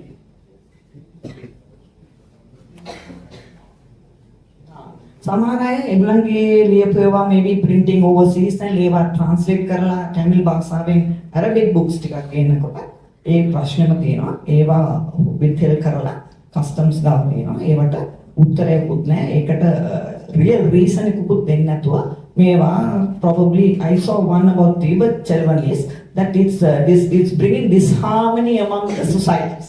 ඒකයි Tibet Chelvanගේ පොත්. ඒවා ළකට සුදුසු නැති පොත් කියලා. ඉතින් ඒක එහෙම හරි තේරුම් කරලා දීලා තියෙනවා. කුරාන්ට මොනවද කියන්නේ කියලා අපි දන්නේ නැහැ. But this is the situation where the regional correspondents ලාට හරි අමාරුවෙන් කොළඹ ඉන්න ජර්නලිස්ට් ලාට වඩා උඟාක් ප්‍රශ්නයට මුහුණ දෙන අය කියලා මම තේරුම් කරලා. දැන් මේ මූලික අදහස් දැක්වීම හතරෙන්ම පැහැදිලි වෙන එකක් දැන් සහ පෙන්눔 කරන දෙයක්. කට බැඳීම සහ කට බැඳගන්න සලස්වන එක. ඒ දෙකම මොන විදිහකට හරි සිද්ධ වෙමින් තියෙනවා. තවම අපි අර රතු කලාපේ නැත්තම් රෙඩ් සෝන් එකේ ඉන්න හේතුව මේ අලු යට ගිනි පුපුරු වගේ තියෙන පතු වෙලා නැති නියාමනයට නැත්තම් වාරණයට නැත්තම් කට වැසීමට හේතු වෙන කාරණා කියන එක. අනිත් අතට අපිට තවම අර නීතිමය තත්ත්වයන් පිළිබඳව පසුපසට අඩියක් ගැනීමට හැකියාවක් ලැබුණේ නැති එකක් බොහොම සැලකිලිමත් බලන්න ඕනයි කියන එකත් මතුවෙනවා. OSA එක තියෙනවා. ඒ වගේම ත්‍රස්තවාදයේ වැළැක්වීමේ පනත දැන් මේ ආණ්ඩුවට පස්සේ රාජ්‍ය ත්‍රස්තවාදයෙන් ආරක්ෂා කිරීමේ පනත් කෙටුම්පත කියලා එකක් පිළිබඳ සාකච්ඡාවට ලක් වුණා. ඉතින් මේ නීති වලින් මර්ධනය කිරීමත් ආපස්සට කැඳවගන්නේ කොහොමද කියන එක. තව කාරණයක් තමයි මම අපි මේ නීති පිළිබඳව පැහැදිලි කිරීමේ කාරණයටත් යමු වෙන්නම්. ඔබට විවෘත කරනවා මෙතෙන් තරම් මම එක දෙයක් ලසන් වෙලින් අහන්නම්. ඊට පස්සේ ඔබට යම් ප්‍රශ්න තියෙනවා නම් අදහස් බෙදා ගන්න තියෙනවා නම් මේ පිරිසත් එක්ක බෙදා ගන්න පුළුවන්. දැන් මාධ්‍ය නිදහස මේ නිදහසේ මාධ්‍යයට කටයුතු කරන්නට දීමෙන් පමණක්ම සැලසෙනවද කියන එක ප්‍රශ්නයක් නෑ. උදාහරණයක් ඇටියට මාධ්‍ය ආයතන පවත්වාගෙන යන්න පුළුවන් පරිසරයක් නැත්තම් එතන නිදහසේ වැඩ කරන්න පුළුවන්ද කියන එක. අපි දන්නවා මාධ්‍යවේදීන් බොහෝ දෙනෙක් විශේෂයෙන් පුවත්පත් කර්මාන්තය ඇතුලේ ඉන්න අය තමන්ගේ වෘත්තියේ හෙට දවස නැත්තම් වෘත්තියේ සුරක්ෂිත බව පිළිබඳව බලවත් ප්‍රශ්නයකට මුහුණ දීලා තියෙනවා. ඒවා අපි පුවත්පත් හිමිකරුවන්ගේ පැත්තෙන් කතා කරාම ඒගොල්ලෝ කියනවා කඩදාසි මිල වැඩි, ටැක්ස් වැඩි කරලා තියෙනවා. මේ වගේ දහසකුත් ප්‍රශ්න. එතකොට මේවත් යම් පමණකට රාජ්‍ය මැදිහත් වීමෙන් විසඳාගත යුතු අර්බුද. මේ අපි කියමු ඒවට යටිතල පහසුකම් කියලා ඉන්ෆ්‍රාස්ට්‍රක්චර් කියලා. ලසන්ත දැන් ඔබ පුවත්පතක එක පැත්තක් පුවත්පත් පවත්වාගෙන යන්නේ හැටියට විකල්ප මාධ්‍යයත් එක්ක වැඩ කරන කෙනෙක්. ඒ සම්බන්ධ තියෙන රාජ්‍ය වගකීම ගැන ඔබේ අදහස මොකද්ද? දැන් මේ පුවත්පත් අපි කර්මාන්තය හැටියටම පොදුවේ අරගෙන යටිතල පහසුකම් සැපයීම, වෘත්තීය සුරක්ෂිත භාවය සඳහා මැදිහත් වීම මේවත් බලපානවා නේද මාධ්‍ය නිදහස සඳහා? ඔව් ලසන්ත දැන් පුවත්පත් කර්මාන්තය ගත්තොත් ඇත්තටම අපි දන්න දේ තමයි ඒකේ නිෂ්පාදන පිරිවැය වැඩි. ඒකට නිෂ්පාදන පිරිවැය වැඩි ඉඳම තමයි දැන් සාමාන්‍යයෙන් සතියන්ත පුවත්පත රුපියල් 200ක සීමාවට ගිහිල්ලා තියෙන්නේ. එතකොට මිනිස්සුන්ගේ පැත්තෙන් ගත්තාම ඒගොල්ලන්ට පුළුවන් ද සතියට අපි දන්නේ නැහැ එක පත්‍රයක දෙක තුනද ගන්න කියලා ඉච්ඡර ප්‍රමාණයක් මිලදී ගන්න ආර්ථික ප්‍රශ්නත් එක්ක. එතකොට ඔබ අහන්නේ දැන් මේ රාජ්‍යයට මැදිහත් වෙන්න පුළුවන් කොහොමද කියන කාරණේ පිළිබඳව. එතකොට ඒක එකක් තමයි විශේෂයෙන්ම මේ වත්පත් වලට අවශ්‍ය කරන කඩදාසි. අපි නැත්නම් නිවුස් ප්‍රින්ට් කියලා කියන එක ඒවා ආනයනය කරනවා. ලංකාවේ නිෂ්පාදනය කරන්නේ නැහැ. එතකොට මේ වලට තියෙන බදුත් එක්ක අනිවාර්යයෙන්ම ඒවල මිල වැඩි වෙනවා. ඉතින් මම දන්නේ නැහැ කොහොමද පුවත්පත් වලට විතරක් ඒ බදු අයින් කරන්නේ කියන කාරණේ කරන්න කියලා. මොකද ඩිරෙක්ට් මම දන්න විදිහට කෙලිම නිවුස් ප්‍රින්ට් ගෙන්නන්නේ ආයතන කීපයක් විතරයි. අනිත් අය වෙනත් ව්‍යාපාරිකයෝ ගෙන්නන නිවුස් ප්‍රින්ට් තමයි පාවිච්චි කරන්නේ. ඒකට ඒවා වෙන වැඩවලටත් පාවිච්චි කරනවා. ඒකට රාජ්‍යයට පුළුවන් ඇත්තටම මැදිහත් වෙන්න ඉන්ඩස්ට්‍රි එකේ යම්කිසි මිල ඉහළමක් තියෙනවා නම් යම්කිසි ආනයන භාණ්ඩයක ඒ ආනයන භාණ්ඩයට අදාළව තියෙන බදු වලට යම් සහනයක් දීලා මිල බස්සන්න. ඒක එක පැත්තක් විතරයි. මම හිතනවා ඊටත් වඩා තව ලොකු ප්‍රශ්නයක් වුණා මේ පුවත්පත් විසින් ඉතාම වැඩි පිරිවැයක් දරලා නිෂ්පාදනය කරන භාණ්ඩය පුවත්පතේ කියන එකේ මේ බුද්ධිමය දේපල වර්ගම සිදු වෙනවා. විශේෂයෙන්ම රූපවාහිනී නිසා රේඩියෝ වලින් මේ පත්තර කියවන්න පටන් ගත්තාම සහ සමහර විකෘති කරනවා තමන්ගේ දේශපාලන න්‍යාය පත්‍රය අනුව හෙඩ්ලයින් එක විතරක් නෙමෙයි කියවන්නේ. ඒකේ නැති දේවලුත් ඒගොල්ලන්ට ඕන විදිහට උණුප්පන ඕන තැනකින් ගන්න. ඒකේ තියෙන ඔක්කොම කන්ටෙන්ට් එකක් නෙමෙයි ඇත්තටම එළියට යන්නේ. එතකොට අපේ පැත්තේ ප්‍රශ්නයක් තියෙනවා. පුවත්පත් හිමිකරුවෝ සහ කර්තෘවරු මේ පිළිබඳව ඉස්සරහට ඇවිල්ලා තමන්ගේ බුද්ධිමය දේපල හොරකම් කරලා ඒගොල්ලන් සල්ලි හොයනවා. ඒගොල්ලන්ගේ ටයිම් එකේ ඒගොල්ලන් සල්ලි හොයනවා එද්දානවා. නමුත් ඒකේ නිෂ්පාදනය කරපු එක්කෙනාට සතවක් අත එන්නේ නැහැ. එතකොට මේ පිළිබඳවත් මම හිතන්නේ පුවත්පත් කර්මාන්තය පවත්වාගෙන යාම සඳහා රටේ ඒකට සම්බන්ධ පාර්ශ්ව පුවත්පත් හිමිකරුවෝ කර්තෘවරු අතර සාකච්ඡාවක් එන්න ඕනේ. මොකද අපි දන්නවා දැන් මේ අපි PDF කොපිය ගත්තා. දැන් ලංකාව වගේ රටවල් වල අපි ජෙනුයින් පාඨකයෝ කියලා කට්ටියක් නෙමෙයි. දැන් ලෝකේ පුවත්පත් කර්මාන්තය දැන් විකාශනය වෙලා තියෙනවා. ඔක්කොම print කරන්නේ නැහැ. යම් සීමිත පිරිසකට ඒක අවශ්‍යතාවය තියෙන අයට print කරනවා. අනිත් අයට දෙන්නේ PDF කොපි එක ඩිජිටල් මාධ්‍යයෙන් බලන්නේ අපි ඒක කියවලා ගන්න. ඒ කියවලා ගන්න එක නේ සදාචාරාත්මකව එයා ඒකට ගෙවනවා. එයා බලනවා මිසක් මේක මේ ඔක්කොමකට බලන්න කියලා වටේ යවන්නේ නැති පුද්ගලයන්ගේ තියෙන යම් කිසි ක්වොලිටි එකකුත් ඒකට බලපානවා. ඉතින් ලංකාවේ දැන් අපි අතන ඩිජිටල් මාධ්‍ය පාවිච්චි කරන බලාපොරොත්තු වෙලාම ඉන්නේ සියල්ලම නොමිලේ ගන්න අර නිෂ්පාදන පිරිවැයක් දරලා හදන එක නොමිලේ ගන්න තමයි බලාගෙන ඉන්නේ. ඒකින්ද නොමිලේ ගැනීම සඳහා තමයි data වලට විතර සල්ලි ගෙවලා අන්තර්ජාල මාධ්‍යයට ගිහලා මේ සියල්ලම නොමිලේ පරිශීලනය කරනවා. ඉතින් මම හිතන්නේ මහජනතාවගේ පැත්තෙනුත් ප්‍රශ්නයක් තියෙනවා. Tamanට ප්‍රතිඉන්දු තීරණ ගැනීම සඳහා නිවැරදි තොරතුරු අවශ්‍යයි නම් විතර ජනමාධ්‍ය පැවතිය යුතු නම් පුවත්පත් පැවතිය යුතු නම් Tamanගේ කාර්යභාරය කොහොමද වෙනුවෙන් කරනවා කියන කරන්න පුළුවන් කියන එක ගැනත් මම හිතන්නේ කතිකාවක් ඇති වෙන්න ඕනේ. හොඳයි. දැන් මේ ලසන්තගෙන් ඔය ප්‍රශ්නේ අහන්න හේතුව එක පැත්තකින් වෙනස් වෙන දේශපාලනයත් එක්ක මාධ්‍ය නිදහස කියන කාරණේ කතා වෙනකොට ඍජුව අදාළ නොවනවා වගේ පෙනෙන්නත් පුළුවන් වෙනවා. හැබැයි මේ හැම එකක්ම දේශපාලනිකයි. මොකද මේ හැම තැනකම රාජ්‍ය මැදිහත් වීම හෝ රාජ්‍ය කිසියම් විදිහකට මේවට දායක වීම පාලනය කරන වීම කියන එක තියෙනවා. වෘත්තීය සුරක්ෂිතභාවය සම්බන්ධයෙන් කර්මාන්තයේ ආරක්ෂාව සම්බන්ධයෙන් මාධ්‍ය නිදහසක් ගැන කතා කරන්න බෑත්තටම යහපත් කර්මාන්තයක් පවතින්නේ නැත්තම්. එතකොට වෙන්නේ ඒක කරන්න පුළුවන් සමහර විට ජාවාරම්කාරය වෙන්න පුළුවන්. සමහර විට ඉතාම ධනය තියෙන යම් කිසි එක්තරා සීමිත පිරිසක් වෙන්න පුළුවන්. ඒ පිරිස පමණක් මාධ්‍ය පවත්වාගෙන යයි අනිත් අයට කරන්න බැරි වෙයි. එතකොට බොහොම මේ ලීනිය ඒක රේඛීය නැත්තම් ඒක ආකෘතික මාධ්‍ය කර්මාන්තයක් දකින්න ලැබෙයි. ඒකට එතන පිරිපුන් නිදහසක් මාධ්‍ය සම්බන්ධයෙන් ඇති වෙන්නේ නැහැ. ඒ නිසා තමයි අපි ඒ කාරණේ සාකච්ඡාවට ලක් කරේ. ඔබට පුළුවන් ප්‍රශ්න අහන්න කවුරු හරි අතොස්සනවා. අපේ ලක්ෂ්මන් සහෝදරයා අපිට මයික්‍රොෆෝන් එකක් දෙන්න පුළුවන්.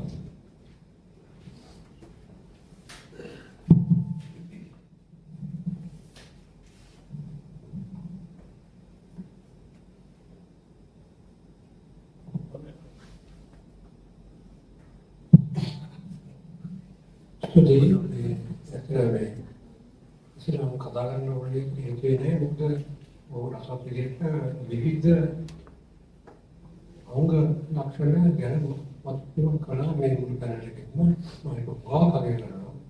මේ නමුත් මේ නොකරුවා තමයි දැන් අන්තිමට කතා වුණේ. ඒ ඇත්තට දේශපාලන කරන්නේ ඒක ආර්ථික මේ ප්‍රශ්න කෙරෙහිට මත කළා මේ වාර්තා. මම ඒක හරි වැදගත් කියලා හිතනවා. මොකද මේකේ පොඩි අඩුවක් තියෙන එක මම දෙන්න උත්සාහ කරන්නේ.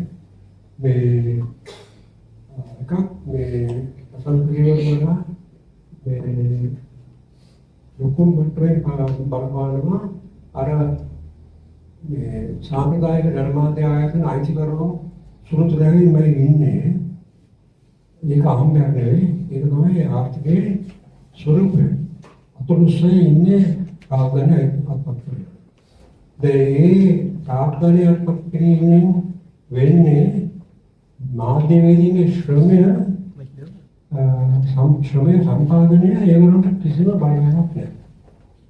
කිසිම ලාභයක් නැහැ. ඒ ශ්‍රමයේ වාර්තා කිරීමේ සාහසය තොරතුරු සිවීමේ ශ්‍රමය සම්පූර්ණයෙන් පලගන්න බලය ගන්න ඒගොල්ලන්ට අයිතියක් නැහැ. මම එකක් දැක්කා. මොකද මම මේ බැලුවා කියලා කරලා පෙබරවාරි මාසයේ 78 පෙබරවාරි මාසයේ පළවෙනි පාඩම මේ පුවත්පතේ අතුරුනාම පළවෙනි පැයේදී මම කිව්වා මේ හොයන්න මේ ඔක්කොම හොයන්න වාර්තා කරන්න. හරි හොඳයි. හැබැයි මතක තියාගන්න අපි අමුකරුවන්ගේ ආදරයෙන් වාර්තා කරන්නේ නැහැ. බුදුසසුනේ වාර්තා කරන්නේ නැහැ. ඒ 78 පෙබරවාරි මාසයේ පළවෙනි පැයේ මම මේ වෙනකොට තම කමියුනිස්ට්ලාගේ ඒක පොදුුනේ නැහැ. ඒ මම වගේම මේ ආයතනයේ මම ඇතුළේ අගේ කරා. මොකද මම ඉගෙන ගත්තා දෙවි ජීවිතයක් හොඳට කරන්න පස්සේ. ඒ කියන්නේ මේ මගේ අදහස් ප්‍රකාශ කිරීමේ අයිතිය කියන එක මම ඉගෙන ගත්තා. ඒක අයිතියක් නෙවෙයි ඒක ගනුදෙනුව. මම අද උනත් මම කරේම කියනවා. ඒක රයිට් එකක් නෙවෙයි. ඒක රයිට් එක නෙවෙයි. ඒක නෙගෝෂියේෂන්. අද උනත් මම බොහොම සාර්ථකව පුරාතන සාර්ථකව ඒ ගනුදෙනුව කරමින් ඉන්නේ. ඒකේ මම ලියන දේවල් අද තියෙන ප්‍රොඩක්ට් ඔෆ් පිළිගන්න මම තියෙන්නේ මගේ පක්ෂදාරකට. හැබැයි මොනික වෙන්නේ අර මේ ශ්‍රමිකයන් මාධ්‍යයේ ශ්‍රමිකයන්ගේ මේ හැකියාවන් සීමා කරලා තියෙන ව්‍යුහය. ගාද වෙනකම් තියෙනවා. ඒතර ඒ කියන්නේ මොනවද තාක්ෂණික කතා කරනකොට රසතන ප්‍රෝග්‍රෑම් එකක්. ධර්මාදීන්ගේ වෘත්තිමය සංගමයේ නායකත්වයක් පටන් ගන්න කාලෙන් ගන්න හිටු එකනේ.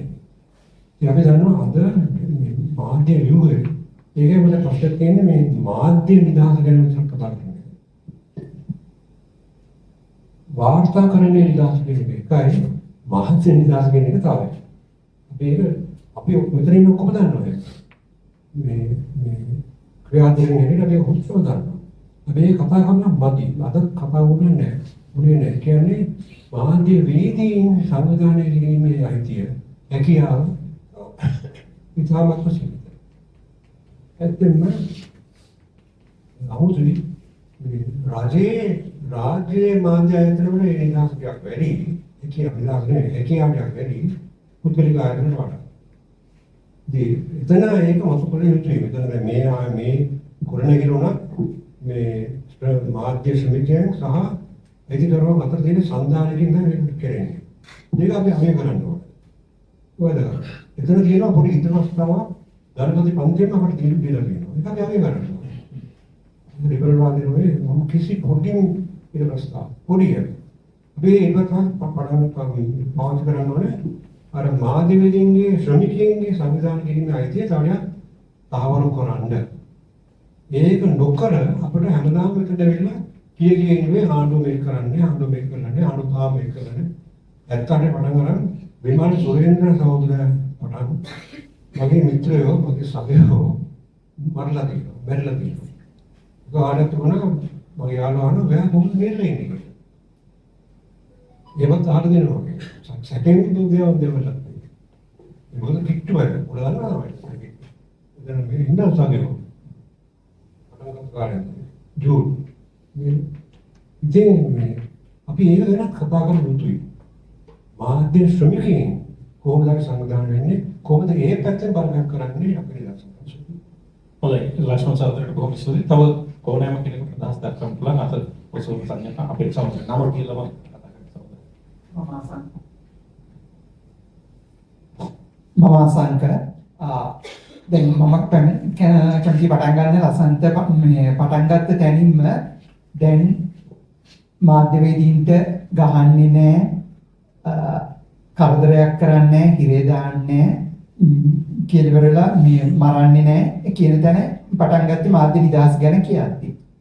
හැබැයි ගහන භෞතිකව අසෝල්ට් කරනවා පහර දීම කියන එක කාරණයක්. ඒක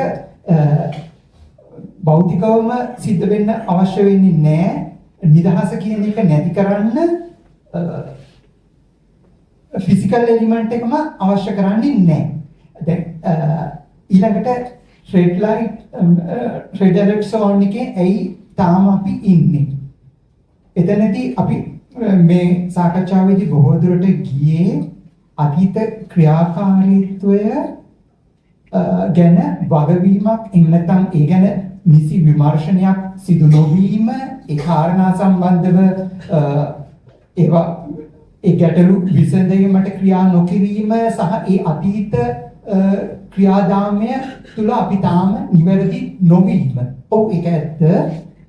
ඒක තමයි අපිට තියෙන ලොකුම තර්ජනීය චෝදනාව සහ ඒ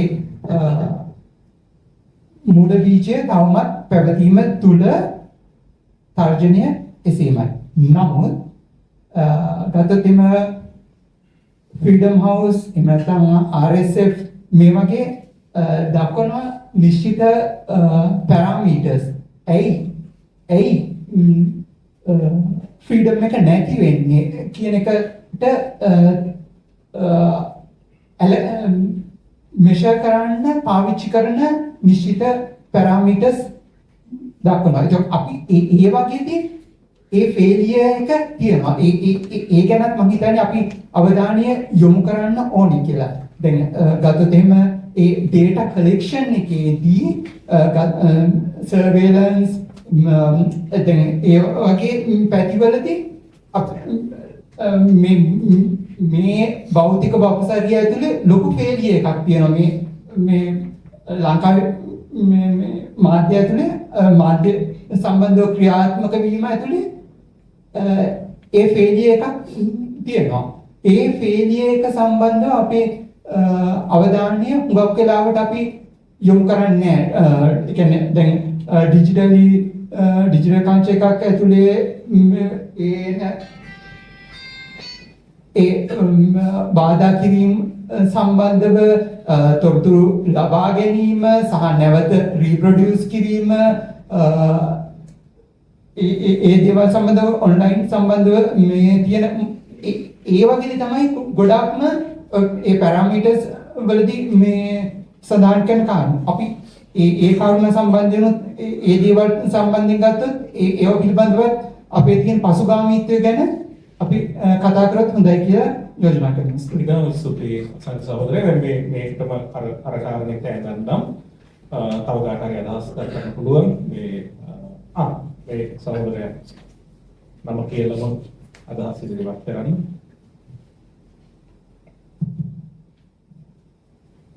මම තුෂාර මට කාරණා දෙකක් අතර එක ප්‍රශ්නයක් තියෙනවා ප්‍රසන්න සෞත්‍රයට ඉදිරිපත් කරන්න. අතරම දැන් අපි පාර දීම් වලට ඝාතනය කිරීම වලට මුහුණ දුන්නේ නැතත් අපි කණ්ඩායමක් විදියට දශක දෙකක් විතර ඒ වෙනුවෙන් සටන් කරා. වර්තමානයේ අපි දකිනවා අපිත් එක්ක එකට සටන් කරපු සමහර මාධ්‍ය සංගයන් අපි ඕනම කෙනෙකුට පෞද්ගලිකව දේශපාලන මතයක් දැරීමේ අයිතිය තියෙනවා. ඒ පිළිබඳව අපි කරු කරනවා වගේම ඒ සම්බන්ධයෙන් කිසිම වාදයක් විවාදයක් නැහැ. අපි ප්‍රධාන වශයෙන් කතා කරොත් වසන්ත වික්‍රමතුංග ඝාතනය, ප්‍රකීර්ති නැලිගොඩ අතුරුදහන් වීම ඇතුළු මේ රටේ ජනමාධ්‍යවේදීන් සම්බන්ධයෙන් තියෙන ප්‍රධාන විමර්ශන සම්බන්ධයෙන් අපේම සමහර මාධ්‍ය සංගයන් අපි මේ පිළිබඳව ප්‍රශ්න කරද්දී ඒ අය දැන් ඉතාම හොඳින් මේ විමර්ශන කටයුතු වෙනවා. ඒ සම්බන්ධයෙන් අපිට විශ්වාසයක් තියෙනවා. ඒ වගේ අදහස් පළ කරනවා. එතකොට අපි අතරේම පරස්පරතාවයක් ඇති වුණාට පස්සේ ඒ සම්බන්ධයෙන් අපි කොයි විදිහටද සමාජය ඉදිරියේ කතා කරන්න කියන ප්‍රශ්නේ එකක්. දෙවෙනි කාරණේ තමයි දැන් මුහුණ දෙන ලොකුම ප්‍රශ්නය මේ පහරදීම් ඝාතනය කිරීම නොවනට ජනමාධ්‍යවේදීන් විදිහට අපිට වාර්තාකරණයේදී වැදගත් වෙන කාරණයක් තමයි තොරතුරු දැනගැනීම. ඒක තොරතුරු දැනගැනීමේ අයිතිය හරහා තොරතුරු දැනගැනීමට වඩා සමහර කාරණා ගත්තොත් අමාත්‍යාංශවල ගත්තොත් අපි මෙතන ඉඳන් සමහර ජ්‍යෙෂ්ඨ මාධ්‍යවේදීන් දන්නවා අපිට ඉතිහාසයේ පුළුවන්කම තිබුණා කෙලින්ම අදාළ විෂයභාර අමාත්‍යවරයාට කතා කරලා ඒ කරුණ පිළිබඳව පැහැදිලි කරගන්න. දැන් තියෙන ප්‍රශ්නය තමයි රටේ කොතරම් ජාතික වැදගත්කමක් තියෙන ප්‍රශ්නයක් වුණත් අමාත්‍යවරයෙක් නෙමෙයි ඒ අමාත්‍යාංශයේ අදාළ නිලධාරියෙක්වත් අපිට දුරකථනයට සම්බන්ධ කරගන්න බැහැ. ඉතින් ඒක මම හිතනවා බරපතල ප්‍රශ්නයක්. මොකද ජනමාධ්‍ය නිදහසක් තියෙන්න තොරතුරු වාර්තා කරන්න ඔක්කොම කරන්න කලින් අපිට තොරතුරු නිවැරදිව දැන ගැනීමට හැකියාවක් නැතුව අපි වාර්තා කරොත් ඊළඟට වෙන දේ තමයි අපි දිගටම දකින දේ පුරුද්දක් විදිහට කැබිනට් ප්‍රකාශකවරයා කියන්නේ තොරතුරු තියනවා නඩු දාන්න කියන. මම ජනමාධ්‍යවේදීනේ නඩු දාන්න නෙමෙයි ඒකට සිවිල් සංවිධානය ඉන්නවා. තවත් ඒ වෙනුවෙන් කටයුතු කරන සංවිධානවල ජනමාධ්‍යවේදීනුත් නඩු දාපු අවස්ථා තියෙනවා. හැබැයි හැම ප්‍රශ්නයකටම නඩු දැමීමට වඩා වාර්තාකරණයේදී අපිට යම් කාර්යභාරයක් දෙනවා. ඉතින් මේ කාරණා පිළිබඳව අපි මීට වඩා බරපතල මැදිහත් වීමක් වෙන්න ඕන කියන එක තමයි මගේ අදහස. ප්‍රශ්න කාරණා දෙකක් ඒක උත්තරයක් දෙන්න. ඕකේ. හරි. දැන් ඔබ කියපු ඒ කාරණේ පිළිබඳව ඇත්තටම මම ලියලා තියෙනවා. දැන් මෙතෙක් අපි මීඩියසෙන් හිටපු ආණ්ඩුව වලින් අත්දැකපු නැති දෙයක් තමයි ඇමතිවරයව කොහොමත් ගන්න බෑ. ඊට පස්සේ කියනවා මාධ්‍ය ලේකම්ව ගන්න කියලා. මාධ්‍ය ලේකම් ඊට පස්සේ කියනවා මම කියන්නේ මාධ්‍ය ලේකම්ට උත්තර දෙන්න බෑ. ඔයා දෙන්න ඕන එකක් නේ. ඔයා විදිහින් එයාට උත්තර දෙන්න බෑනේ කියලා. විශේෂයෙන්ම ඔය කතානායකවරයා. ඊපස්සේ යාගින් යාම කියනවා මම කතානායකෙන් ඕක කාලේ කරලා කියන්නම් කියලා කියනවා. එහෙම නැත්තම් කියන එක තමයි ඔබ කිව්වේ. තොරතුරු දැනගැනීමේ අයිතියට ඇප්ලිකේෂන් එකක් දාන්න. මම දෙතුන් දෙනෙක්ට බෑන්නා මතක තියාගන්න තොරතුරු දැනගැනීමේ අයිතිය කියන එක දීලා තියෙන්නේ මේ රටේ පොදු මහ ජනතාවට ඒගොල්ලන්ට මේ රාජ්‍යයේ කටයුතු සම්බන්ධයෙන් යම් දෙයක් දැනගන්න ඕනේ කියලා හිතනවනම් ඒක දැනගන්න. මාධ්‍ය වැඩේට නෙමෙයි මේක දිහා මාධ්‍ය කියන්නේ ඉක්මන් වැඩක්. දැන් ඔයාගෙන් අහලා අද පත්‍රේ print කරලා අපි එවන්න ඕනේ. නැත්නම් රෑට නිවුස් බුලටින් එකට ගන්න ඕනේ. ඒකට උත්තර දෙන්න ඔයගොල්ලෝ බැඳිලා ඉන්නවා. හරිද?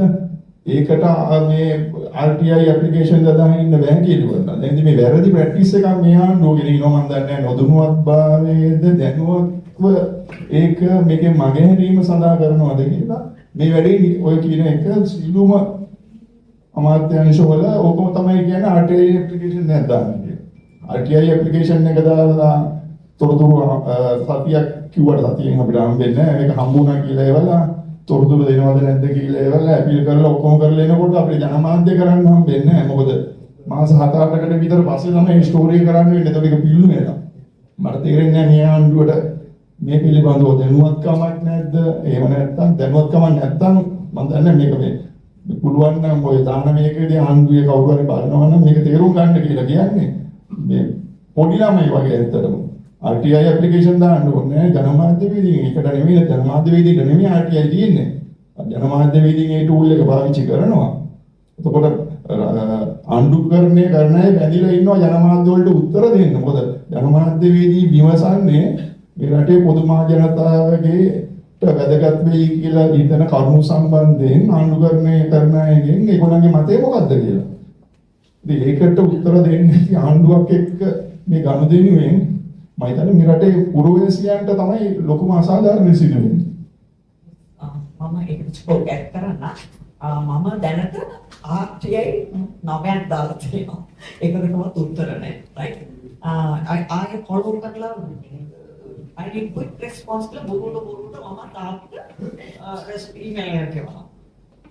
කිසිම තොරතුරක් එන්නේ නැහැ. දැන් අපිට තියනවාද වෙලා මේ වගේලා කමිෂන් එකට දීලා හොතන ගිහිල්ලා ඒගොල්ලන්ට එන්න කියලා. ඕ විස්තර ගන්න අපිට we have no time. අන්තික දැන් මට වෙච්ච සිද්ධියට මට ආපේ දානවා. මට උත්තරයක් දෙන්න කවුරුත් නැති අන්දා දැන් ඔක්කොම මාධ්‍යවේදීන් මං ගැන ලිව්වා. ඒකට ගොඩාක් ස්තුතියි නම. ඒගොල්ලන්ට ඒකේ හාට අපිට මොනවද කරන්න පුළුවන්? මොකුත් නැහැ නමකට මේ. ඒකට RTI දාලා මගේ ප්‍රශ්නෙට මම උත්තරයක් වුණා කියන එක it looks like අපි important people නෑ කියන. ඒගොල්ලන්ට ඕන වෙනකොට අපි ඉන්නවා. අපිට ඕන වෙනකොට කවුරුත් නෑ. ඒගොල්ලන්ට ඕන වෙනකොට අපි යනවා there. information නෙවෙයි එතකොට අපි we talk to them they ask us to come, we go. ඒව කරනවා ඔක්කොම. කිසිම අඩුවක් නැහැ ඒක. නමුත් ප්‍රශ්නයක් වෙනකොට you go silent. එතකොට අපිට මොනවද කරන්න පුළුවන්? we are helpless, right? අපිට helpless වගේ වැඩක් වෘත්තියක් කරන්න ඕනේ නැහනේ.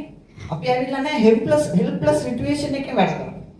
අපිට ඕනේ අපිත් එක්ක වැඩ කරන්න. ගවර්න්මන්ට් උත් ඒකද කියන්නේ අපිත් learning, we are also learning while working කියන අපිත් මේක තමයි කරන්නේ. While working we are also learning about the government and the system. එතකොට මෙතන ප්‍රශ්නයක් තියෙන්නේ මේ RTA එක අපිට දාලා තියෙන්නේ. ඔය කිව්වා වගේ අම්ම දෙකට අපි RTA දාලා. මම almost all the ministry වලට RTA දාලා තියෙනවා.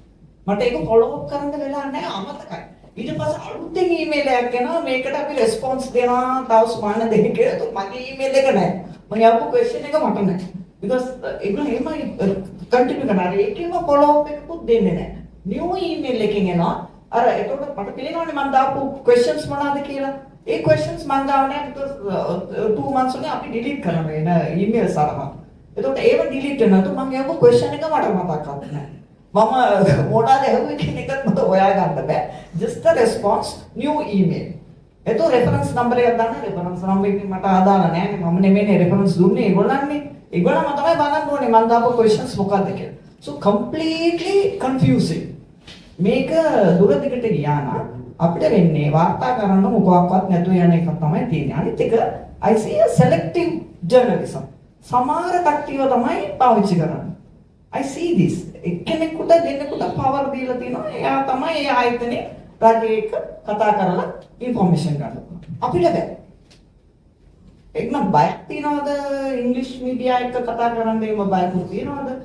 දෙරණ ඉන්නවා හැමතැන අපි දැන් දෙරණ අහගෙන ලියන්න වෙලා තියෙනවා. සිරස ආයතනය අරහා යන ඉන්ටර්වියුස් ටික රෑ 12ට යන එක පොළෙන්ද දාගෙන මේවා දාගෙන ඒගොල්ලන් කියපු දේවල් ලියන්න තියෙනවා. එහෙම ලියන්න ඕනේ කියලා වැඩ වෘත්තියක් නෙමෙයි අපි මේ කරන්නේ. PN වැඩක් මේක. So we can call ourselves PN for this government. Desk.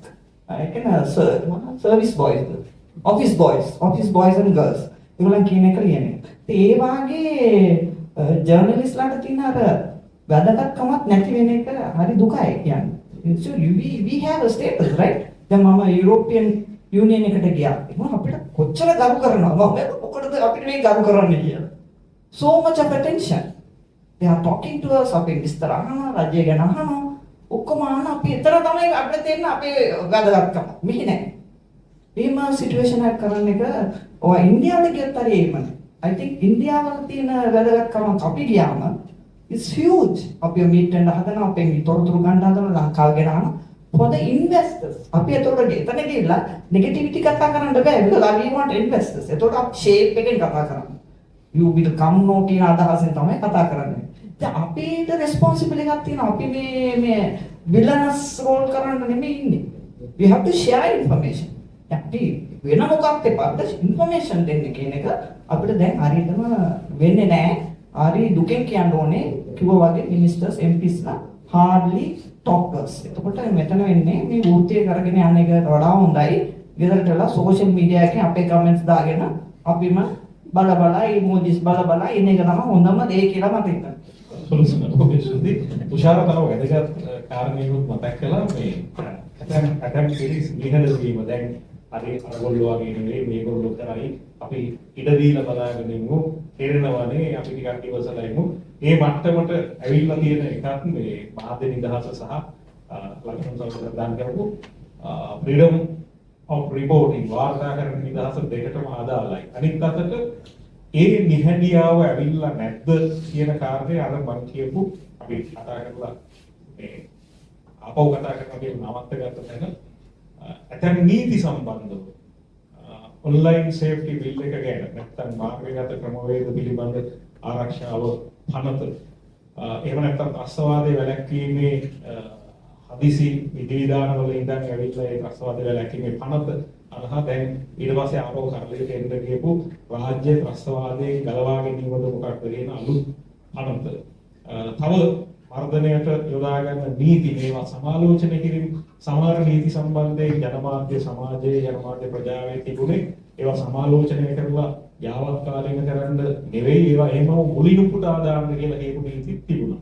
ඉතින් ඒවා පිළිබඳව තියෙන්නේ බරපතල නිහඬියාවක් සහ අර වගේම එකට අරගල කරපු සමහර පාර්ශව කියමින් ඉන්න අපි ටිකක් ඉමු ඒවා වෙනස් කරයි. ඒ නිහඬියාවත් එහෙමම තියෙනවා. ඉතින් ඒවා මාධ්‍ය නිදහස සහ මේ අනුශාසනික කාරණා පිළිබඳව බොහොම තදබල විදිහට බලපාන. අපිට අවසන් කරන්න කලින් තව කාට හරි අදහසක් අපේ අයුබ් සහෝදරයා ඊට පස්සේ ඔබතුමාට එන්න මයික්‍රොෆෝන් එක දෙන්න.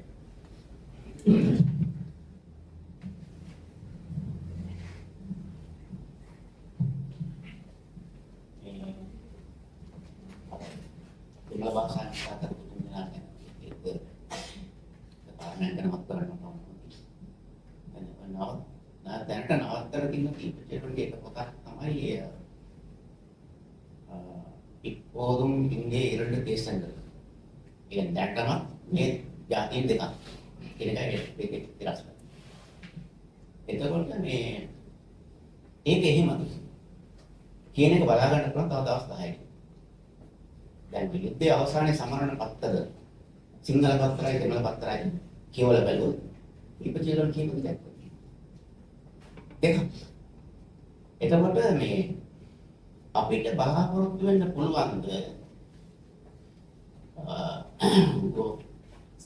වරන් බෝම්බ ශරීරී ප්‍රකාර අතනකොට ගැනීම දෙක තමන්ගේ ළමයි පැහැරගෙන ගෑන ඔය විදිහේ වටපිටාවක ජීවත් වෙච්ච අයයි අපි මේ යුද්ධය දිහා එක විදිහට බලන්න කියලා අපිට හිතන්න පුළුවන්.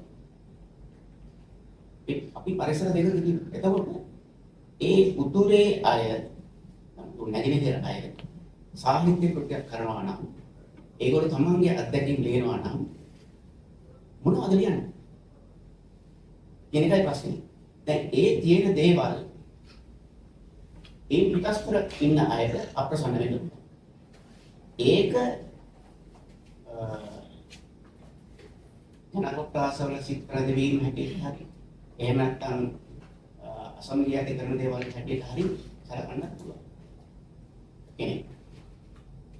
නමුත් තමන්ගේ අත්දැකීම් නැතුව වෙන මොනවද ලියන්නේ? දැන් ප්‍රශ්නේ ඉතලා තියෙන්නේ. දැන් මේක ඊළඟට ඒක තවත් කෙනෙක් අප්‍රසන්න විදිහට බලනවා කියන එක ඒකත් බලහත්කාරයෙන් නවත්තන්න පුළුවන්. මෙන්න මෙහෙම ලොකු ගැටලුවක් තියෙනවා. මම හිතන්නේ එතනදී මේ සිංහල භාෂාවෙන් වැඩ කරන අයට මම හිතන්නේ සාධාරණ වගකීමක් තියෙනවා. විශේෂයෙන්ම සිංහල භාෂාවෙන් කෙලිම සිංහල අය. මේක සංවාදයක්. සිංහල සමාජය තුළ ඒක සංවාදයක් ලක් කරන්නේ. මෙහෙම දෙකක් තියෙනවා. ඒක නැත්ද? මේක තව දවස් 10කින් අපි සිංහල පත්තරයි දෙමළ පත්තරයි බැලුවොත් යුද්ධය අවසානයේ සමරන පත්‍ර බැලුවොත් එහෙම ලෝක දෙකක්. ඒක නම් යථාර්ථය. ඒක අකුරු වලින් කියන එක අපි කොහොමද වළක්වන්නේ? එහෙම ගැටලුවක් තියෙනවා. නමුත් සහ ඒක දීපචෙල්ලම්ට විතරක් එහෙම කරන්න බැරි ඇයි කියන ප්‍රශ්නේ අයුබ් සහෝදරේ මතුවෙනවා හිතන්නේ. මේ ස්පීකර් එක පුළුවන් නම් ඒ දීපචෙල්ලම්ව අවහිර කරන්න කියන කාරණා. ඔව් දැන් ප්‍රශ්නේ තියෙන්නේ මම හිතන්නේ යා ඉන්දියාවේ ප්‍රින්ට් කරලා තමයි ප්‍රශ්නේ වෙන්නේ. මොකද මේ ලංකාවේ ඔක ප්‍රින්ට් කරන මේ විදිහට මම දන්නේ නැහැ. මේ නමුත් දැන් ඔය වගේම ඒ අත්දැකීම් ලියපු අතර මේ පොත් අපි කියවලා තියෙනවා. දැන් ඒ වගේ ඒ අය පොඩිම දෙනා මම හිතන්නේ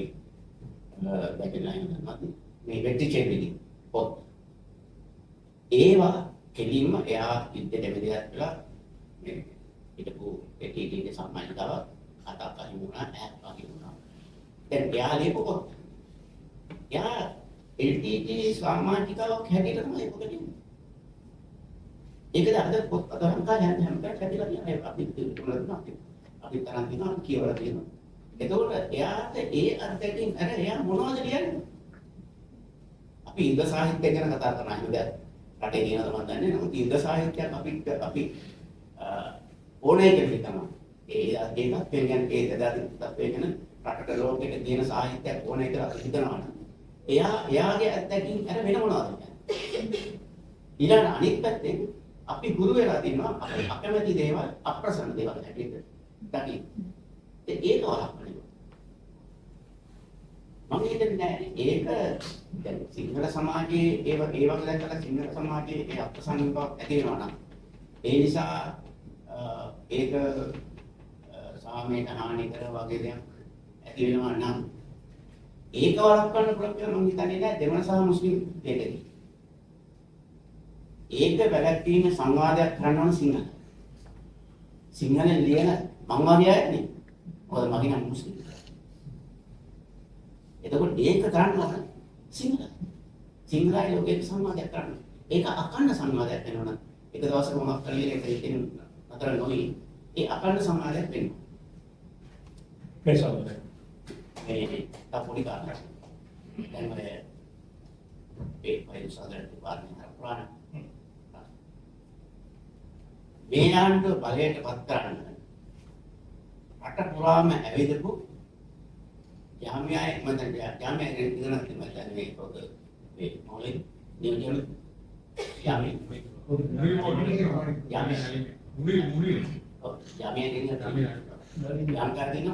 ඉතලම කලේ මුස්ලිම් ආයතනයක් යාමියාගේ තාලිමායේ ඉගෙන ගත්තු මෞලවි කෙනෙක් නියෝජනය ඉගෙන තමයි කුරාන් එකක් කුරාන් පිටපත් 25000ක් දෙමයක් 25000 කියලා පමාන දාස් ගන්න. දැන් එතකොට තමන්ගේ නියෝජ්‍යයන් විශ්වාස නැති මෙයාන්වස. දැන් එහෙම ප්‍රශ්නයක් තියෙනවා. එයා මෞලවි. එයා ඉස්ලාම් ගන්න ඉස්ලාමාතුන් උදව් දාන්න. ඊළඟට එයා සිංහලෙන් කතා කරලා සිංහල සමාජයත් එක්ක ඉන්න. එතකොට සිංහල සමාජයට හානි කර දැන් එහෙම තමයි රටට හානි කර දැන් කියනවා නම් එයා දන්නේ නැද්ද? එතකොට එයා කියන්නේ නැද්ද?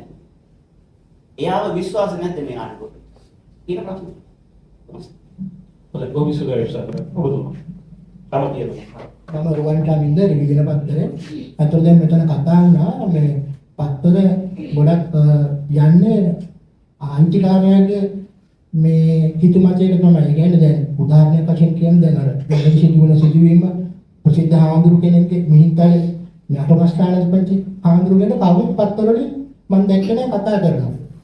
ඒ කියන්නේ පොඩියට ඉඩක් නිවුස් එකේ පෙරදෙවුවා පොඩ්ඩක් කියලා හෙඩ්ලයින් එකේ පොඩි ආටිකල් එකක් තමයි තිබ්බේ. ඉතින් අර අපි දැන් පතර නිදහස උතන තියෙනවද කියන එකයි මට අහන්න තියෙන්නේ. ඒ කියන්නේ පත්තර කර්තෘවරු දැන් ඔක ලංකාවේ ප්‍රසිද්ධ එකක් නේ. වෙන පිටරටක වගේ ජනාධිපති කෙනෙක් වුණා ඒකයි පොටොත් එක්ක දානවා. ඉතින් මේක තාම මේ නිදහස එවිල නැහැ කියන එක තමයි මම මේ විද්‍යා මණ්ඩලයෙන් අහන්නේ කොමිසම්.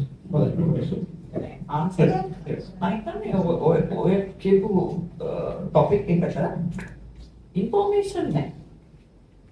තමයි අපේ මොකෙද එකෙන් අක්කේම trying to get information. Information නැතුව ලියන්න බෑනේ. We can't do that. ඒතොරේ බරපතල incident එකක්. It's a serious one. ඒ කියන්නේ ඉන්ෆෝමේෂන් ගන්න අමාරු පත්‍යක් තියෙනවා කියන එක මම දන්නවා. බසන්ත කියන්නේ මම ටිකක් මේ සුරෝජාට වෙනස් එකක් කියන්නේ නැහැ ওই සිද්ධිය ගැනමයි. දැන් අපි කිව්ව මුල් අවස්ථාවේ පැමිණිල වෙලා ආවේ නෑ හරිය. ඉන්ඩීප් ආටිකල්ස් හෝ වෙන රිපෝටින් වලට නෑ. නමුත් එදා නිශ්චිත දවසේ මැජිස්ට්‍රේට් කෝට් එකෙන් අනුරාධපුරේ මෙයා අත්අඩංගුවට ගන්න කියලා නියෝගය දුන්න එක ඉන්ෆෝමේෂන් එක. ඒක රිපෝට් කරන්න පුළුවන් නේ. හරි. වැරද්දක් වෙලා තියෙනවද නැද්ද ඒක වෙන කතාවක්. පස්සේ ඒක වෙන්නේ. නමුත් මම දන්නේ නැහැ මම ඔක්කොම බලන්න හම්බුන්නේ නැහැ. ඔය print media නෙමෙයි electronic mediaත් එහෙම තමයි. හරි. එදා සිරසේ දෙවෙනි දෙකේම මේ නිවුස් බුලටින් වල මේක නිවුස් එකක් නෙමෙයි. ලංකාවේ තියෙන ලොකුම පන්සල් ජාලයක ලොක්කව අත්අඩංගුවට ගන්න කියලා අධිකරණයේ නියෝගයක් දෙනවා නෑ මේක. හරිද? ඕක තමයි තත්ත්වය. දැන් ඇත්තටම දැන් අපි කතා කරන්නේ දැන් මම දන්න විදියට මේ ජනමාධ්‍ය හිමිකාරීත්වය කියන්නේ ඇත්තටම දේශපාලන බලයක් නේ. මේ බලයත් එක්ක ඒගොල්ලෝ වෙන බිස්නස් කරනවා. දැන් මෙතන සංවාදයකට වෙලා නැහැ නැත්නම් අපි කතා කරනකොට දීර්ඝව. අපි ඇත්තටම විකල්ප පත්‍ර වල වැඩ කරන්නේ. එතකොට ඔය ආයතන වලින් මම දැනුවත් පෞද්ගලික කාලේ මම මේ print media ගැන කතා කරොත් විජේ නිවුස් පේපර්ස් කියන ඕගලන් සාමාන්‍යයෙන් දන්න ලංකාදීප ගෲප් එකයි එක්ස්ප්‍රස් නිවුස් පේපර්ස් කියන වීරගේසරි ගෲප් එකයි විතරයි ඒවලත් ඔක්කොම පත්‍ර ලාභනේ රාබේ වලින් ව්‍යවහාර කරන් තමයි දීවේ. ඔව් පෞද්ගලික කාලේ ඒවත් යම් අරුබුදයකට ගිහිල්ලා දෙනවා. අනිකුත් ආයතන ඇත්තටම අයිතිකාරයෝ දැන් සමහර අය වල මාස ගණන් සල්ලි දීලත් නැහැ පඩි කරලත් නැහැ. ඒගොල්ලෝ වෙන බිස්නස් වලින් ඒවා කවර් කරගෙන තමයි මේව පවත්වගෙන යන්නේ. මොකද මේව පවත්වගෙන යන්නේ යාට එනවා වෙන දේශපාලන බලයක් එක යා ගනුදෙනු කරනවා දේශපාලනඥයෝ එක්ක ආණ්ඩුව එක්ක වෙන ඩීල් කරනවා වෙන බිස්නස් කරනවා. ලංකාවේ ඇත්තටම මීඩියා කියන එක නැත්නම් මීඩියා ඕනර්ෂිප් එක අයිතිකාරීත්වය කියන්නේ ලොකු දේශපාලන බලයක්. ඒත් මේගොල්ලන්ගේ ඇජෙන්ඩා තියෙනවා. ඇජෙන්ඩා එක අනුව තමයි පත්තරේ හැරි ටීවී එකේ හැරි කරන්න ඕනේව නොකරන්න ඕනේව රිපෝට් කරන්න ඕනේව මතු කරන්නේව පත් කරන්නේ. ජෝතරින් තමයි අර මේ ලකී කියපු එක වඩා වැදගත් වෙන්නේ ජනමාධ්‍යවේදීන්ට වෘත්තිකයෙක් විදියට කොච්චර අයිතිවාසිකම් තියෙනවද ස්වාධීනත්වයක් තියෙනවද කියන එක ගොඩනැගිය යුත්තේ ඔන්න ඔය සංදර්භය තුල. හොඳයි. තව එක් අයෙකුට වගේ අදහස් දක්වනවා නම් ඉතින් ලබා දෙන්න පුළුවන්. තව දෙන්න. අපි ඉස්සෙල්ලා මේ ඔබට Thank you. මම වර්ෂී. අපි මාධ්‍ය නිදහස් ගැන කතා කරනවා නේද? රජය මේම කරනවා, එහෙම කරනවා කියලා ඇත්ත තමයි. නිදහසෙන් මාධ්‍ය වෘත්තිය කරන්න මාධ්‍ය ඇතුලේ නිදහස් තියනවාද කියලා අපි බලන්න ඕනේ. right? දැන් මම සුලෝචනක කලින් කිව්වා අපි සිස්ටම් එකේ ඇතුලේ වැඩ කරනකොට ප්‍රශ්නයක් නැහැ. ඒකට එහා ගිහිලා අපි report කරනකොට තමයි අපිට ප්‍රශ්නයක් එන්නේ.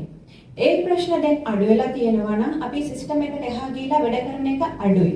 ඒකට හේතුව මොනවද? මම සිංහල පත්‍ර කියනකොට මේ මොකද්ද ටෙලිවිෂන් වල බලලා තියෙනවා at least ඒගොල්ලෝ නමවත් කියනවා. මේ උදාහරණයට දැන් මේ මෙතන චාමර එනවා චාමර වරදක් කරලා තියෙනවා මේ වගේ කියලා. දෙමළ ටෙලිවිෂන් වල ඒකවත් නැහැ නිකන් කියලා දානවා.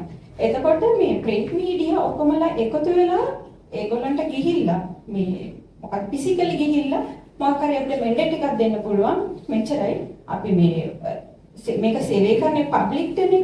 හැබැයි තව මාධ්‍ය ඒක අරගෙන ඒක මොකද්ද ලයික් බිස්නස් වගේ කරනකොට ඒක අපිට අනුමත කරන්න බෑ. ඒ වගේ එකක් අපිට මෙකනිසම් එකක් හොයාගන්න පුළුවන් නම් ඒක හොඳයි.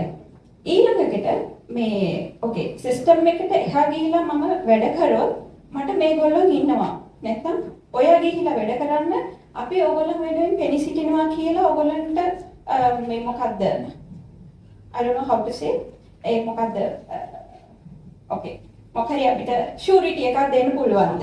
yeah දෙන්න පුළුවන්ද? because මටත් එහෙම වෙලා තියෙනවා ඒ වෙලාව මම තනියෙන් තමයි කෝට් එකට ගිහලා ගොඩක් අය දන්නවා අවුරුදු 4කට පස්සේ මම පොඩි මොකද්ද වන්දියක් මට ලබා දුන්නා. මේ ඊයේ කතා කරපු ඒ උදේ ළමයි මට කියනවා මම යාපන යුනිවර්සිටි එකේ අවුරුදු 4ක් මම ඉගෙන ගත්තා කමියුනිකේෂන් මීඩියා ඇන්ඩ් කමියුනිකේෂන් තමයි මම ඉගෙන ගත්තේ as a passion. දැන් මේගොල්ලෝ මෙහෙම කියනකොට මම හිතනවා සමාජ මාධ්‍ය මම ලියලා මම ටිකක් එක මොකද්ද දියුණු කරලා මට කීයක් හරි හොයාගන්න පුළුවන් කියලා හිතනවා because මේගොල්ලෝ මට ඉඩ දෙන්නේ නැහැ.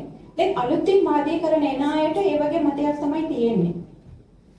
thank you. තව පාර්ශවයේ කියපු ඒවා අදාළයි. මොකද අපි මේ දේශපාලන වෙනස් වීම එක දවසක ගැන කතා කරන මාධ්‍ය නිදහසකට දේශපාලනය කියන්නේ මේ ආණ්ඩුවට සම්බන්ධයි කියන එකම විතරක් නෙවෙයි මේ හැම කාරණයක්ම දේශපාලනිකයි. අපි අන්නේ බොන්නේ මොනවද කියලා තීරණය වෙන්නේ කොහොමද කියන එක පවා දේශපාලනයයි.